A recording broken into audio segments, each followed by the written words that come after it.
So hello and welcome dear friends. आज बात करेंगे सीए फाइनल एससीएमपी के चैप्टर नंबर 11 बजटरी कंट्रोल के बारे में। और एक चीज़ ध्यान से सोचिए कि इस चैप्टर का नाम बजटरी कंट्रोल है, ना कि बजटिंग। यानी कि जो बजट रिलेटेड प्रोसेस है, यानी कि बजट्स को बनाने का जो काम है, हम वो ऑलरेडी सीख चुके हैं अपने सीए आईपीसी के लेवल पर। वहाँ पर हमने डिफरेंट टाइप ऑफ बजट्स बनाने सीखे थे। लेकिन सीए फाइनल में हम जो सीखेंगे वो बेसिकली सीखेंगे कंट्रोल करना, कि बजट्स बनाने के बाद जो कंट्रोलिंग करनी है वो इस चैप्टर में हमें सीखने को मिलेगा। अगर आपने मेरे पुराने वीडियोस देखे होंगे तो मैंने क्वेश्चन सॉल्विंग पे ज़्यादा एम्फेसिस किया था। हम थियरी पोर्शन को यूजुअली टच नहीं कर रहे थे, बट इस पर्टिकुलर वीडियो में मैं टच करने वाला हूँ अपने थियरी पोर्शन को। और थियरी भी ऐसे वैसे नहीं, इस चैप्टर में से थियरी के सीधे सीधे क्वेश्चन पूछे जाते हैं जिसको हमें लर्न करना होगा if you want to score full marks in exam. तो लर्न करने के लिए हम क्या करने वाले हैं, हम नेचुरली कुछ निमोनिक्स का यूज़ करेंगे, कुछ माइंड मैप्स का यूज़ करने की कोशिश करेंगे, कुछ रियल लाइफ एग्जाम्पल्स कंपनीज के अगर हमारे पास होंगे तो हम उनको भी शेयर करेंगे और डिस्कस करेंगे। और सबसे बड़ी चीज़ जो किसी भी थियरी पोर्शन को याद रखने के लिए ज़रूरी है, लिंकिंग पार्ट। हम हर कॉन्सेप्ट को लिंक भी करते जाएंगे बाकी के चैप्टर्स के साथ, ताकि थियरी के ऊपर पूरी कमांड हमारी बन सके। और जितने भी क्वेश्चंस दिए हुए हैं टेस्ट योर नॉलेज के, वो तो हम वैसे भी कवर कर ही रहे हैं। तो इस चैप्टर में खास क्या है या अलग क्या है पुरानी वीडियोस के कंपैरिजन में, कि इस चैप्टर में मैं सिर्फ थियरी नहीं, या फिर मैं बोलूं मैं सिर्फ प्रैक्टिकल नहीं, मैं थियरी प्लस प्रैक्टिकल दोनों को टच करने वाला हूं। ठीक है, तो ज़्यादा समय ना वेस्ट करते हुए शुरू करते हैं चैप्टर की डिस्कशन को। Chapter number 11 budget and budgetary control. Budgets ICI presumes की हमें ऑलरेडी बनाने आते हैं, बिकॉज सीए आईपीसीसी में हम वो ऑलरेडी कर चुके हैं। यहाँ पर हम बात करेंगे कंट्रोलिंग की। अब क्वेश्चन अराइज होता है कि वाई कंट्रोलिंग, कंट्रोलिंग इतना इंपॉर्टेंट क्यों है। असली कॉम्प्लेक्स प्रोसेस तो बजट को बनाना होता है, और वो तो हमें ऑलरेडी आता ही है। देखो, budget banana is a different thing. मान लो बजट में हम क्या करते हैं, बजट में हम स्टैंडर्ड्स प्रिस्क्राइब करते हैं कि हमारा काम किस तरीके का होना चाहिए। Just like in this picture, actual painting कैसी बननी चाहिए वो ये पेंटिंग नंबर 1 से पता चलता है, बिकॉज हमारा जो स्टैंडर्ड था वो इस तरीके की पेंटिंग को बनाने का था। बट एक्चुअली हम वो पेंटिंग उस तरीके से बना पाए या नहीं बना पाए, वो हमें लास्ट में पता चलता है जब पेंटिंग कंप्लीट हो जाती है। और कभी कभी रिजल्ट्स हमें इस तरीके के भी देखने को मिलते हैं। सो एक्चुअल में जो हमारे स्टैंडर्ड टारगेट था और जो हमारा एक्चुअल रिजल्ट आया, आप देख सकते हैं उसमें कितना ज़्यादा डिफरेंस आ रहा है। और अगर ये कंट्रोल नहीं होगा ना दोस्तों, तो ये गड़बड़ियाँ आती ही रहेंगी। लेकिन हमें तो इंश्योर करना है कि ऐसी कोई प्रॉब्लम ना आए। जो स्टैंडर्ड हमने रखा है उसे हम टाइमली, कॉस्ट मिनिमाइज्ड तरीके से अचीव करें, यही टारगेट है इस पर्टिकुलर चैप्टर का, जिसका नाम है बजटरी कंट्रोल। ठीक है, और ये chapter exam point of view से भी इक्वली इंपॉर्टेंट है। अगर मैं आपको रिसेंट हुए एग्जाम जुलाई 2021 की ही बात करूँ, तो वहाँ पर एक क्वेश्चन आ गया बियॉन्ड बजटिंग के ऊपर। इसी चैप्टर में डिस्कस किया हुआ एक कॉन्सेप्ट है बियॉन्ड बजटिंग का, और एग्जाम में पूछ लिया गया बियॉन्ड बजटिंग। और कितने मार्क्स का, 10 मार्क्स के लिए ये क्वेश्चन एग्जाम में पूछा गया दोस्तों। तो 10 मार्क्स एक ऐसे एग्जाम में, एससीएमपी कॉस्टिंग जैसे एग्जाम में, जहां पे 40 स्कोर करना भी टफ हो जाता है एट मैनी टाइम्स, वहां पर 10 मार्क्स की तो बहुत ज़्यादा इंपॉर्टेंस हो जाती है। और यहाँ पर थियरी टेस्ट की हुई है, हमें बजट्स बनाने नहीं है, तो इसलिए हमारी कोशिश रहेगी कि हम अच्छे से थियरी को डीपली जाकर डिस्कस करें। दोस्तों एक बार चैप्टर का ओवरव्यू देख लेते हैं कि इसमें हमें क्या करना है। देखो, यहाँ पर हम सबसे पहले कंट्रोल स्कीम्स को समझेंगे, यानी बेसिक मोटिव हमारा कंट्रोल करने का है। तो कंट्रोल हम किस किस तरीके से कर सकते हैं। हम रिजल्ट्स को आने के बाद अगर कंट्रोल करते हैं तो वो हमारा फीडबैक कंट्रोल कहलाता है। और अगर हम रिजल्ट्स आने से पहले ही अपने स्टैंडर्ड्स को रिवाइज कर लेते हैं, हमने स्टैंडर्ड कॉस्टिंग के चैप्टर में भी ये चीज़ समझी थी कि हम स्टैंडर्ड्स को रिवाइज भी करते हैं, तो वो कैसे पॉसिबल होता है, थैंक्स टू फीडबैक कंट्रोल। जैसे जैसे फीडबैक हमें रिसीव होता है, हम कंट्रोलिंग के ऑप्शंस अप्लाई करते हैं और अपने स्टैंडर्ड्स को रिवाइज करके कंट्रोल करने की कोशिश करते हैं दोस्तों।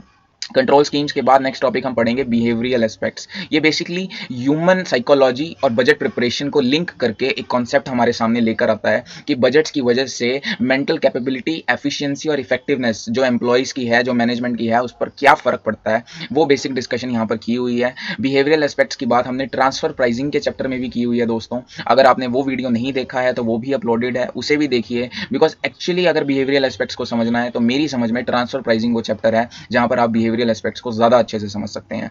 और लास्ट में आ जाता है बियॉन्ड बजटिंग। ये बिल्कुल रीसेंट कॉन्सेप्ट है, हमने आईपीसी लेवल पे बियॉन्ड बजटिंग उस एक्सटेंट में नहीं पढ़ा जो हम यहाँ पर देखेंगे। और सिंपल इसमें थियरी बेस्ड क्वेश्चंस दिए हुए हैं जो हमने डिस्कस करने हैं, and we will be done through this particular topic and through this topic as well as the chapter itself. So ज़्यादा बड़ा चैप्टर नहीं है, छोटा चैप्टर है, बट इंपॉर्टेंट भी है। और एग्जाम से एक दिन पहले अगर आप इसे सिर्फ 30 से 35 मिनट में ओवरव्यू कर पाते हैं, और एग्जाम में जब 10 मार्क्स तक का पूछा जा रहा है, तो आई थिंक स्किप करने लायक तो इस चैप्टर में कोई बात ही नहीं है दोस्तों। ठीक है, तो फटाफट से इस चैप्टर की फर्दर डिस्कशन को आगे बढ़ाते हैं। मैंने जैसा बोला कि हम थियरी और प्रैक्टिकल दोनों को टच करेंगे। तो पहले अब मैं यहाँ पर कैसे इस तरीके से एक बार सीक्वेंस समझ लीजिए। सबसे पहले मैं यहाँ पे कंट्रोल स्कीम्स वाले टॉपिक को पूरा समझाऊंगा आपको थियरी वाइज। उसके बाद हम इसका प्रैक्टिकल क्वेश्चन सॉल्व करेंगे, फिर हम चलेंगे बिहेवियरल एस्पेक्ट्स वाले पोर्शन पे, और लास्ट में हम चलेंगे बियॉन्ड बजटिंग वाले कॉन्सेप्ट में। और ये जुलाई वाले अटेम्प्ट में पूछ लिया है, तो इसका मतलब ये नहीं है कि वो अगले अटेम्प्ट में नहीं पूछा जा सकता। बियॉन्ड बजटिंग हमेशा ही एक इंपॉर्टेंट कॉन्सेप्ट है और रहेगा। ठीक है जी, तो चलिए शुरू करते हैं,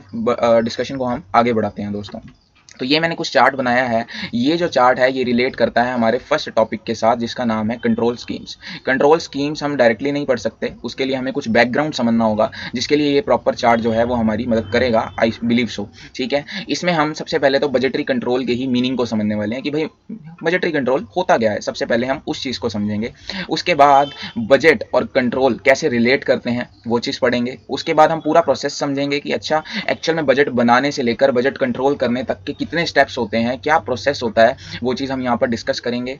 उसके बाद बजटरी कंट्रोल के कुछ प्री रिक्वायरमेंट्स होती हैं कि क्या क्या एक कंपनी में कैरेक्टरिस्टिक्स, एक फीचर्स होने चाहिए बजटरी कंट्रोल जैसी चीज़ को अप्लाई करने के लिए, और एज अ कॉस्ट अकाउंटेंट ये तो पता ही होना चाहिए हर किसी को। और फिर लास्ट में control schemes. So control schemes को पढ़ाने के लिए पूरा बैकग्राउंड मैं आपके साथ यहाँ पर शेयर करने वाला हूँ, ताकि इस वीडियो को देख लेने के बाद आपको कहीं और देखने की ज़रूरत ना हो। With in a quick span of time आप इस पूरे चैप्टर को theory plus practical completely cover कर पाएंगे दोस्तों। ठीक है, सो आइए सबसे पहले अब वन बाय वन हम पढ़ेंगे। सबसे पहले हम मीनिंग को देखेंगे, फिर हम प्रोसेस को समझेंगे, फिर हम प्री रिक्वायरमेंट्स को समझने की कोशिश करेंगे, और कोशिश क्यों बोल रहा हूँ वो आपको समझ आ जाएगा। और फिर लास्ट में हम आ जाएंगे अपने कंट्रोल स्कीम्स में, जो हमारा बेसिक टारगेट है हमारी पूरी डिस्कशन का एज ऑफ नाउ। और ये सब करेंगे फटाफट से, जल्दी जल्दी दोस्तों। ठीक है, तो सबसे पहले समझते हैं मीनिंग को। देखो, बजटरी कंट्रोल दो शब्दों से बना हुआ है। पहला है बजट और दूसरा है कंट्रोल। देखो, बजट बनाने के तरीकों को बोलते हैं बजटिंग, यानी establishment of standards and targets. कैसे स्टैंडर्ड्स और targets which are related to the income and expenditure is known as budgeting. ये जो पहली वाली डेफिनेशन है ये बेसिकली बजटिंग की डेफिनेशन है। और ये डेफिनेशन मैंने कहाँ से ली है, कहीं और से नहीं है जी, ये बिल्कुल मैंने उठाई है आईसीआई के स्टडी मैट से। आप देख सकते हैं, establishment of standards and targets, कौन से targets which are related to income and expenditure, and continuous monitoring of adjustment of performance against them. ठीक है, वो मैंने यहाँ पर ब्रेक करके डेफिनेशन लिखी है ताकि हम ज़्यादा अच्छे से उस चीज़ को समझ पाएं। बजटरी का मतलब होता है establishment of standards targets which are related to income and expenditure. और हमारा मेन मकसद क्या होता है, कॉस्ट को कंट्रोल करना है। लेकिन ये कहीं डेफिनेशन में नहीं लिखा हुआ है, बट मैं आपको समझाने के लिए बताना चाहता हूँ कि एक्सपेंडिचर से रिलेटेड टारगेट बनाने का मेन मोटिव ही होता है कॉस्ट को कंट्रोल करना दोस्तों। इसका रेफरेंस हमने चैप्टर 2 और चैप्टर 1 में भी समझा था वैसे तो। ठीक है, और बेसिकली फिर हमारा जो मेन मोटिव है कंट्रोल करने का दोस्तों। ठीक है, बजट बना लेना ही इटसेल्फ इज नॉट सफिशिएंट, उसके बाद उसकी कंटिन्यूअस मॉनिटरिंग करना और फिर एडजस्टमेंट करना, जिसको हम बोलते हैं एक्शन टेकिंग। जी हाँ, जब हम ये एक्शन टेकिंग वाला पोर्शन कर रहे होते हैं तब जाके कहीं ना कहीं कंट्रोलिंग पोर्शन हमारा खत्म होता है दोस्तों। तो ये था बजटरी कंट्रोल का बेसिक मीनिंग। एग्जाम में नहीं पूछा जाएगा, सिर्फ आपको समझना है। समझने के लिए एक लाइन में बोलूँ, बजट्स को बनाना और फिर कॉन्टिन्यूसली मॉनिटर करना ताकि उसमें रेलेवेंट एडजस्टमेंट की जा सकें और वेराइंसिस को रिमूव किया जा सके, is something which is known as budgetary control. But exam definition में आपको ये दो चीजें लिखनी ही होंगी, और उसी को ही एक आप स्ट्रेट लाइन फॉर्मेट में लिखना चाहें तो ये डेफिनेशन मैंने यहाँ से पिक की है अपने आईसीआई स्टडी मैट से दोस्तों। ठीक है जी, हमने समझ लिया कि बजटरी कंट्रोल क्या होता है, बट अब हमें समझना होगा नेक्स्ट जो हमारा डिस्कशन है, जिसको मैं बोलता हूँ प्रोसेस ऑफ बजटरी कंट्रोल। जी हाँ, प्रॉपर प्रोसेस हमें पता ही होना चाहिए कि बजटरी कंट्रोल करना कैसे है। तो आइए समझने की कोशिश करते हैं, कुछ लिंकेज की कोशिश करते हैं एस्टेब्लिश करने की दोस्तों। ठीक है, ये प्रोसेस बुक में एज इट इज़ नहीं दिया हुआ है, बट अगर आप पूरी थियरी पढ़ लेंगे बहुत समय लगाने के बाद, तब आपको समझ आएगा कि एक्चुअल में इतना सा ही प्रोसेस है। तो मैंने आपके लिए ईजी करने की कोशिश की है। पहले हम पॉइंट वाइज समझ लेते हैं कि पूरा प्रोसेस क्या है, और फिर हम फर्दर डिस्कशन को आगे बढ़ाएंगे दोस्तों। ठीक है, चलिए शुरू करते हैं। बट आप ये सब शब्दों को मत पढ़िएगा, जिस तरीके से मैं कराने की कोशिश कर रहा हूँ मेरे वर्ड्स को सुनते जाइए और रिलेट करते जाइए, that will be easy for you. So budgetary control का प्रोसेस क्या होता है वो समझ लेते हैं दोस्तों। देखो, सबसे पहले तो बजट्स बनाने होते हैं हमें, और बजट बनाना हमें आता है, हम सीख चुके हैं। कहाँ पे सीखा, हमने सीए इंटर लेवल पे बजट बनाना सीखा हुआ है दोस्तों। ठीक है, बजट्स बना लेने के बाद हमें डिपार्टमेंट्स को कोऑर्डिनेट करना होता है। कोऑर्डिनेशन का जो टॉपिक है वो हमने क्लास 12th में पढ़ लिया था दोस्तों, अगर आपको ध्यान हो हूँ। Planning, organising, directing, staffing, controlling, ये 5 चैप्टर्स हमने पढ़े थे +2 में, और वहाँ पर कोऑर्डिनेशन पर काफ़ी एम्फेसिस दिया गया था। बजट्स को बना लेना सफिशिएंट नहीं होता। एक बार बजट हमने बना लिए, फिर हमें वो डिपार्टमेंट्स को कम्युनिकेट करना होता है और उसमें कोऑर्डिनेशन को लाना होता है। अगर procurement department, purchase department, manufacturing department के साथ कोऑर्डिनेट नहीं करेगा तो कभी भी मैन्युफैक्चरिंग एक एफिशिएंट वे में नहीं हो पाएगी। That's why controlling is the next important step in the whole process. इसके बाद हमें रिस्पॉन्सिबिलिटीज को एस्टैब्लिश करना होता है। इसे रिस्पॉन्सिबिलिटी अकाउंटिंग बोलते हैं। ये हमने CA फाइनल SCMP के चैप्टर नंबर 8 में पढ़ा है, जिसका नाम है परफॉर्मेंस मेजरमेंट एंड इवेल्युएशन। जब मैंने चैप्टर 8 की वीडियो डाली है वहां पर भी मैंने ये डिस्कशन की हुई है। कोऑर्डिनेशन कैसे होगी? जब आप रिस्पॉन्सिबिलिटी असाइन करोगे, आप डेलीगेशन ऑफ वर्क करोगे, डेलीगेशन ऑफ अथॉरिटी करोगे, तो रिस्पॉन्सिबिलिटी के साथ ही आती है अथॉरिटी भी। ये 3 बेसिक स्टेप्स कर लेने के बाद, यानी कि बजट्स बनाना, फिर कोऑर्डिनेट करना और उसके बाद रिस्पॉन्सिबिलिटीज को एस्टैब्लिश करना, फिर हमारे पास स्टेप आता है कंपेयरिंग का दोस्तों। And this is a important step. If I need to emphasise, comparing एक इंपॉर्टेंट स्टेप है और यहाँ पर लगता है हाई इंटेलेक्ट, एक अच्छा पढ़ा लिखा व्यक्ति ही कंपेयरिंग का काम कर सकता है। और इंडियंस, मैं मानता हूँ, कंपैरिजन करने में काफ़ी आगे होते हैं। बचपन से ही हम कंपैरिजन करना लग जाते हैं, तो फिर कंपनीज में भी ये कंपैरिजन ज़रूरी हो जाता है। कंपैरिजन हम सिर्फ विद इन द कंपनी नहीं करते, हम इंटर कंपनीज लेवल पर भी ये कंपैरिजन करते हैं, दूसरी कंपनीज के साथ भी अपनी परफॉर्मेंस को इवेल्युएट करते हैं। और फिर जो भी कंपैरिजन करने पे वेरिएंसेस आती हैं, ये कंपैरिजन हम कैसे देखते हैं, इसके लिए आपने पढ़ा होगा स्टैंडर्ड कॉस्टिंग का चैप्टर। जी हाँ, हमारे बजट्स को एक्चुअल रिजल्ट्स के साथ जब हम कंपेयर करते हैं तो वो कहलाता है यूजिंग द टेक्निक और tool of standard costing. Standard costing में हम जानते हैं कि जो भी वेरिएंसेस हमें देखने को मिलते हैं उनके ऊपर फिर हम एडजस्टमेंट्स करते हैं ताकि हम उन्हें कंट्रोल कर सकें, जिसे इस चैप्टर में नाम दिया गया है एक्शन टेकिंग का। और फाइनली जब ये एक्शन टेकिंग वाला काम हो जाता है तब हम बोल सकते हैं कि हमारा प्रोसेस जो है वो कंप्लीट हो गया है बजटरी कंट्रोल का। सो बजट बनाने से लेकर बजट्स के ऊपर एक्शन लेना ताकि वेरिएंसेस को रिमूव किया जा सके is something which is known as budgetary control. और यही हमने डेफिनेशन भी कहीं ना कहीं समझने की कोशिश की थी दोस्तों। ठीक है, तो अगर मैं आपको इस डायग्राम पर लेकर आऊं तो हमने अब तक क्या क्या कर लिया है दोस्तों। हमने मीनिंग समझ लिया है, हमने प्रोसेस को भी समझ लिया है, और अब बात करने वाला हूँ प्री रिक्वायरमेंट्स की दोस्तों। इस बुक में कुछ प्री रिक्वायरमेंट्स दी हुई हैं बट वो सफिशिएंट नहीं है, वो मिनिमम रिक्वायरमेंट्स हैं जो होनी चाहिए। इसके अलावा कुछ ऐड ऑन रिक्वायरमेंट्स भी हैं जो शायद यहाँ पर डिस्कस नहीं हुई हैं, और क्योंकि यहाँ डिस्कस नहीं है तो मैं भी उसे फर्दर डिस्कस नहीं करूँगा, बट डेफिनेटली हम यहाँ पर इसको समझने की कोशिश ज़रूर एक बार करेंगे। ठीक है, एक्शन टेकिंग में मैं एक चीज़ बताना चाहूँगा, एक्शन हम कैसे लेते हैं, वेरिएंसेस को हम कैसे कंट्रोल करते हैं। तो हम यहाँ पर टेक्निक्स लगाते हैं cost reduction and cost control की। कॉस्ट रिडक्शन और कॉस्ट कंट्रोल में क्या फ़र्क होता है ये हम अच्छे से समझ चुके हैं अपने chapter number 1। Cost control techniques भी हमने समझ ली हैं चैप्टर नंबर 3 और चैप्टर नंबर 2 में, तो वो आप लोगों को वहाँ डिस्कस कर लेनी चाहिए, देख लेनी चाहिए, और तब फिर इस चैप्टर को फर्दर आप इजीली समझ पाएंगे। या वो वीडियोस नहीं भी देखी हैं तो कोई खास दिक्कत नहीं है, आप इस वीडियो को अच्छे से समझिए। बट हाँ, आई रिक्वेस्ट चैप्टर 1 और चैप्टर 3 की वीडियोज़ आपको ज़रूर देखनी होंगी इस चैप्टर को, इन टेक्निक्स को और अच्छे से समझने के लिए। Cost reduction and cost control हमने CA फाइनल SCMP के इन चैप्टर्स में पढ़ा हुआ है, और यहाँ पर इस पर्टिकुलर चैप्टर में हम कॉस्ट रिडक्शन और कॉस्ट कंट्रोल की ही एक और टेक्निक को समझने वाले हैं जिसे हम बोलते हैं कंट्रोल स्कीम्स। तो यहाँ पर इस चैप्टर में हम कॉस्ट रिडक्शन और कॉस्ट कंट्रोल की ही एक एडिशनल टेक्निक को समझ सकते हैं या समझेंगे, ऐसा आप बोल सकते हैं दोस्तों। ठीक है, मैं थोड़ा सा डेविएट हो गया अपनी डिस्कशन से। हम बात कर रहे थे pre requisites of effective budgetary control की। हमारी नेक्स्ट डिस्कशन थी that what are the pre requirements of effective budgetary control. अब यहाँ पे वैसे तो कुछ पॉइंट वाइज आंसर दिया हुआ है, और मैं आपको बोल दूँ, जब भी पॉइंट वाइज आंसर आपको ICA की स्टडी मैट में देखने को मिले तो समझ जाना कि वो एग्जाम क्वेश्चन बनने लायक एक टॉपिक हो जाएगा। बिकॉज कब पता चले कि 4 नंबर में आपसे ये क्वेश्चन पूछ लिया गया, और पूछा जा सकता है कि what are the pre requirements of या फिर pre requisites of effective budgetary control. So इसको भी हम समझेंगे बट ऊपर वाले प्रोसेस के थ्रू ही दोस्तों। ठीक है, अब यहाँ पे बहुत ज़्यादा मेसी हो गया है, थोड़ा सा गंदा लग रहा है देखने में, बट बिलीव मी ये ज़रूरी है। आप सिर्फ मेरे वर्ड्स को सुनते जाइए और आपको क्लैरिटी होगी, ये फॉर श्योर है। What are the prerequisites, इस प्रोसेस को इफेक्टिवली एस्टेब्लिश करने के लिए what are the pre requirements. तो आइए डिस्कस करते हैं। देखो, बजट बना, ये सभी जो प्री रिक्वायरमेंट्स हैं, जो 7 to 8 पॉइंट्स हैं, वो कहीं ना कहीं रिलेट करते हैं इस प्रोसेस के साथ। तो हमें अलग से इसे क्रैम करने की, याद करने की जरूरत ही नहीं पड़ेगी, बिकॉज हम तो पूरा प्रोसेस ही एक बार में समझ लेने वाले हैं। देखो, प्री रिक्वायरमेंट्स क्या है, सबसे पहले तो एक सीरियस एटीट्यूड होना चाहिए। बजटरी कंट्रोल की बात करूं या फिर बजट बनाने की बात करूं, एक सीरियस एटीट्यूड हमारे अंदर होना चाहिए और यही पॉइंट यहाँ पर लिखा हुआ है, a serious attitude to the system is requirement, that is the first pre requirement.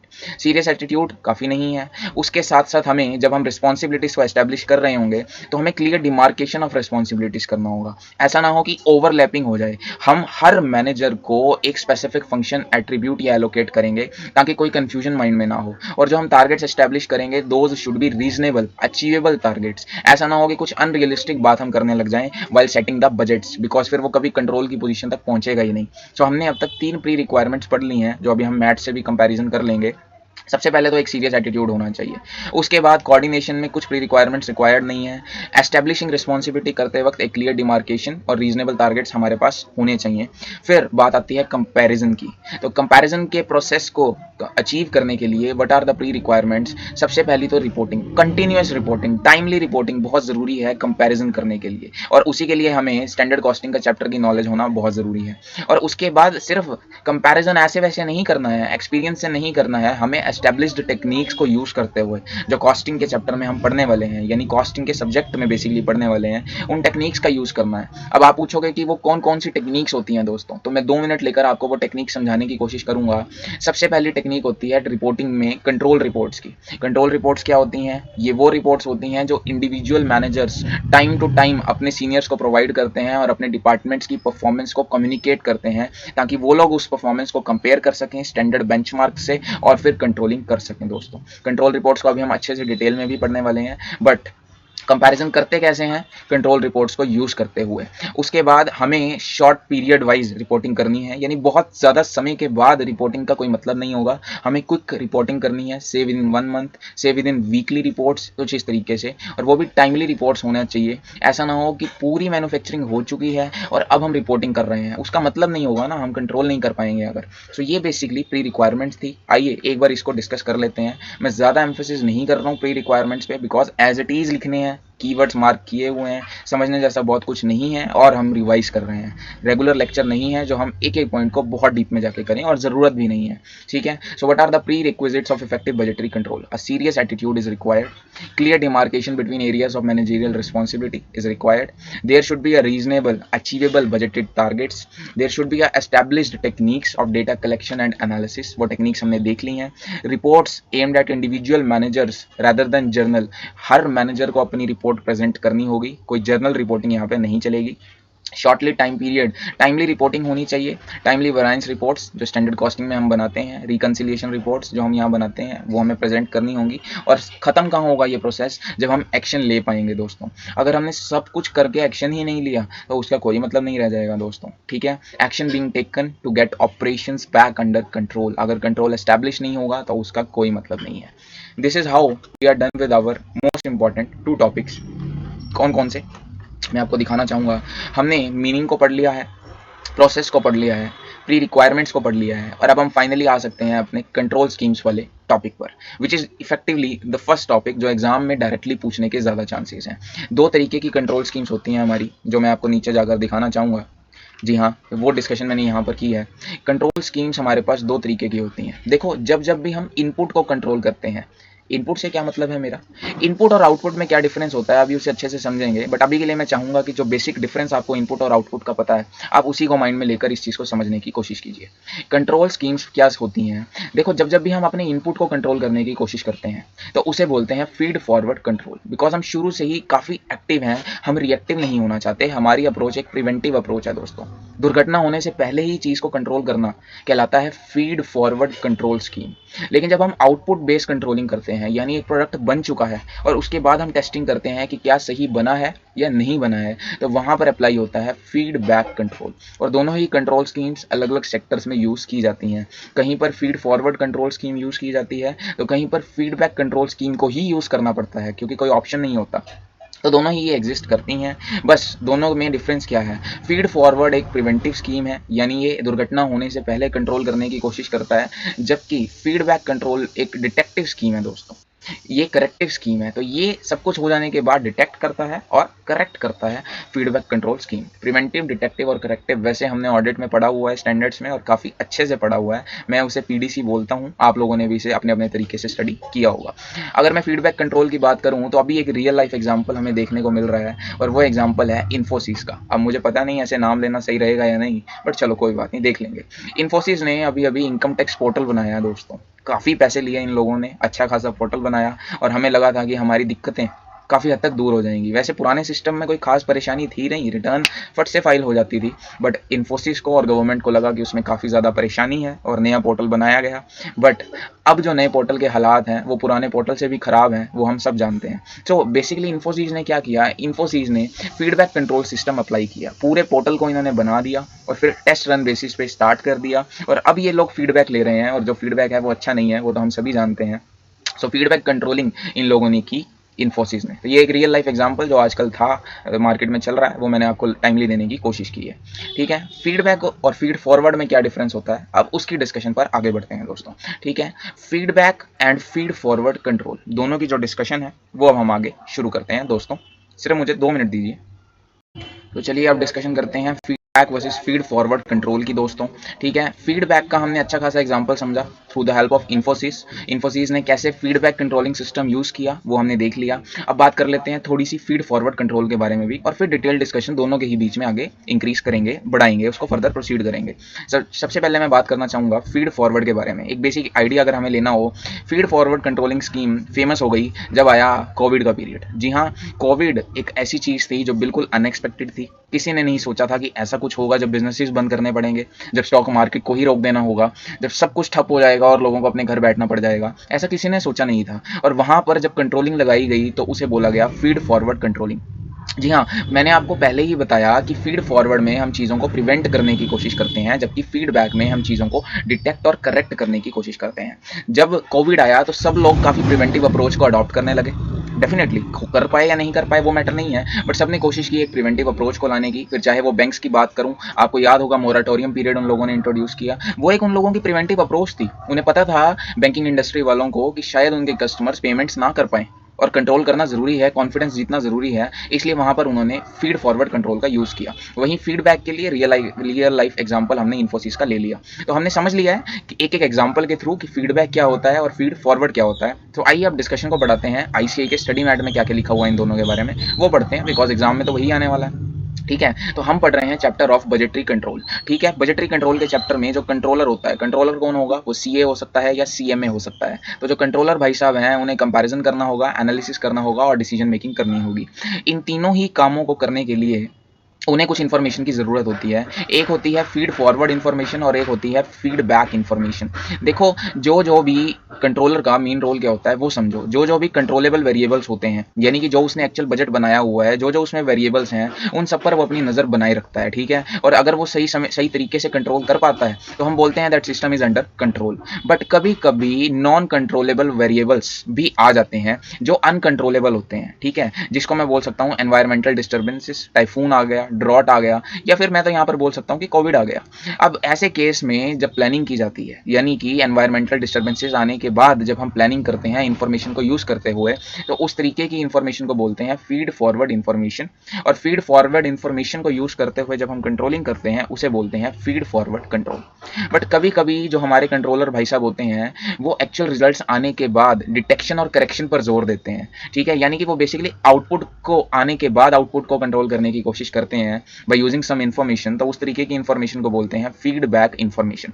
और मकसद या जो ऑब्जेक्टिव है वो दोनों ही इन्फॉर्मेशन को यूज़ करने का है कि कहीं ना कहीं कंट्रोल हो सके सिस्टम। तो हमने फीड फॉरवर्ड और फीडबैक समझ लिया है, अब डिस्कशन को हम आगे बढ़ा सकते हैं। देखो, फीडबैक को सबसे पहले समझना शुरू करेंगे कि फीडबैक कंट्रोल क्या होता है दोस्तों। ठीक है, फीडबैक कंट्रोल के बाद फिर हम पढ़ेंगे फीडबैक डिवाइसेस को, और उसके बाद हम पढ़ेंगे टाइप्स ऑफ फीडबैक को। तो मैंने आपको सीक्वेंस बता दिया है, हमें फीडबैक कंट्रोल को पढ़ना है, फिर फीडबैक डिवाइसेस को, और लास्ट में टाइप्स ऑफ फीडबैक को, और हमारी डिस्कशन यहाँ पर खत्म हो जाएगी।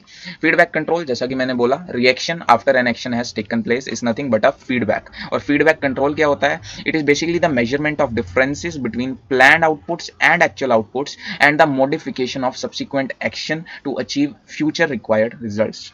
कंपैरिजन करना और एक्शन लेना, ये कहलाता है फीडबैक कंट्रोल। ठीक है जी, सिंपल लैंग्वेज में अगर बोलूँ, आपको कंपेयर करना है किसे, एक्चुअल को स्टैंडर्ड के साथ, और फिर एडजस्टमेंट करते हुए वेरिएंसेस को रिमूव करने की कोशिश करना is something which is known as feedback control.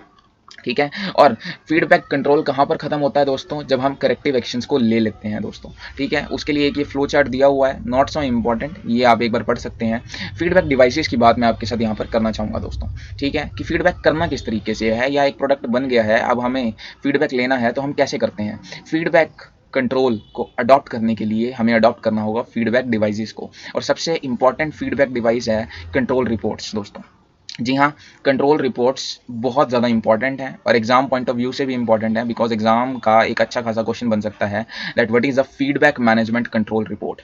ये कंट्रोल रिपोर्ट के बारे में हमने टारगेट कॉस्टिंग पढ़ते वक्त भी डिस्कशन की थी। अगर आपने मेरा पुराना वीडियो ध्यान से देखा है तो जब मैं टारगेट कॉस्टिंग की डिस्कशन कर रहा था, वहाँ पर भी हमने इस तरीके की रिपोर्ट का जिक्र किया था, और अब ये यहाँ पर रिपीट हो रहा है दोस्तों।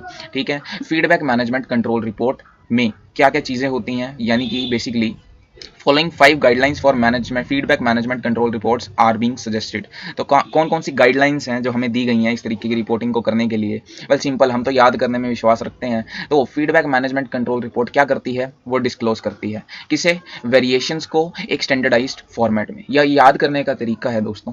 Feedback management control report disclose करती है वेरिएशंस को इन अ स्टैंडर्डाइज्ड फॉर्मेट। आइए समझते हैं। देखो, वेरिएशंस डिस्क्लोज करना एक आर्ट होता है स्टैंडर्डाइज्ड फॉर्मेट में, इसे आप ऐसे भी बोल सकते हो। यानी इसकी 5 गाइडलाइंस क्या हैं, आप इस निमोनिक के थ्रू याद रख सकते हैं। देखिए, मैं समझाने की कोशिश करता हूँ। सबसे पहला आता है डिस्क्लोज। कंट्रोलिंग रिपोर्ट सबसे पहले क्या करती है, डिस्क्लोजर करती है। Feedback report should disclose both accomplishment and responsibilities. उसके बाद ये बताती है वेरिएशंस के बारे में। Variations, feedback reports should disclose variations from standards. और ये एक आर्ट है दोस्तों, वेरिएशंस रिपोर्ट करना एक आर्ट है। ठीक है, where A stands for accomplishment, R stands for relationships and T stands for trends. So accomplishment, relationships and trends को डिस्क्लोज करना चाहिए इस तरीके की रिपोर्ट को, और ये सब एक स्टैंडर्डाइज्ड फॉर्मेट में होना चाहिए दोस्तों। The feedback report should be in a standardised format. So control report के ऊपर अगर क्वेश्चन आ गया, मुझे लगता है कि अब आप इजीली उसे याद रख पाएंगे। फीडबैक कंट्रोल रिपोर्ट क्या करती है, डिस्क्लोज करती है वेरिएशंस को इन अ स्टैंडर्डाइज्ड फॉर्मेट, और वेरिएशन को डिस्क्लोज करना एक आर्ट है दोस्तों।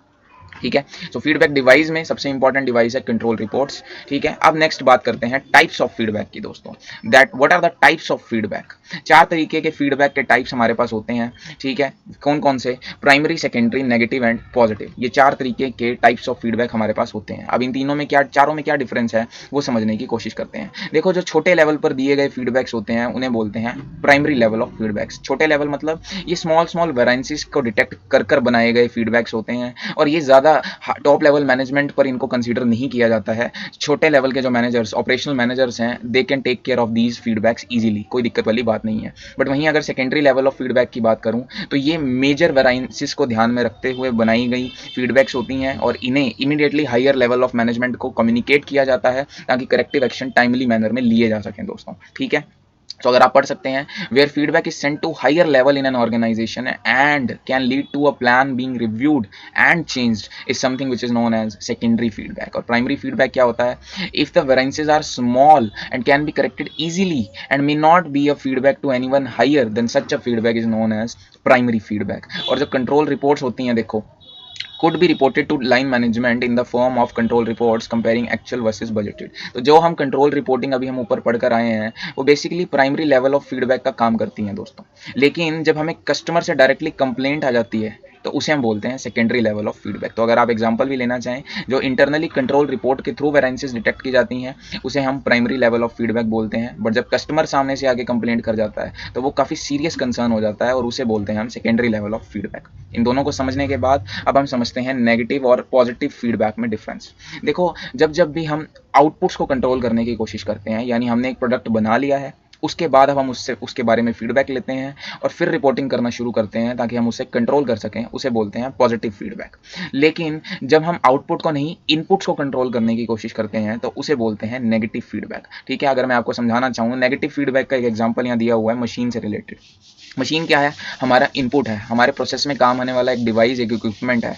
हम टाइमली मशीन्स को टीपीएम करवाते हैं, टोटल प्रोडक्टिव मेंटेनेंस, चैप्टर 4 में हमने पढ़ा हुआ है। ये क्या होता है, ये एक तरीके का नेगेटिव फीडबैक है जो हमारा ऑपरेशनल मैनेजर हमें प्रोवाइड करता है कि मशीन में ये परेशानी आ सकती है अगर रेगुलर मेंटेनेंस नहीं किया गया।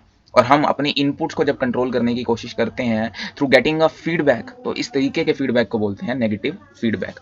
वहीं अगर पॉजिटिव फीडबैक की बात करूं तो इट इज़ नथिंग, जब हम अपने आउटपुट के आने के बाद उसमें चेंजेस और ऑल्ट्रेशंस करने की कोशिश करते हैं, तो इस तरीके के फीडबैक को बोलते हैं positive feedback, taken to reinforce a deviation from standard. The input और process would not be altered here, our entire focus is on the output itself. तो हमने फीडबैक कंट्रोल डिवाइसेस को पढ़ लिया, टाइप्स ऑफ फीडबैक को पढ़ लिया। अब बात कर लेते हैं limitations of feedback control scheme.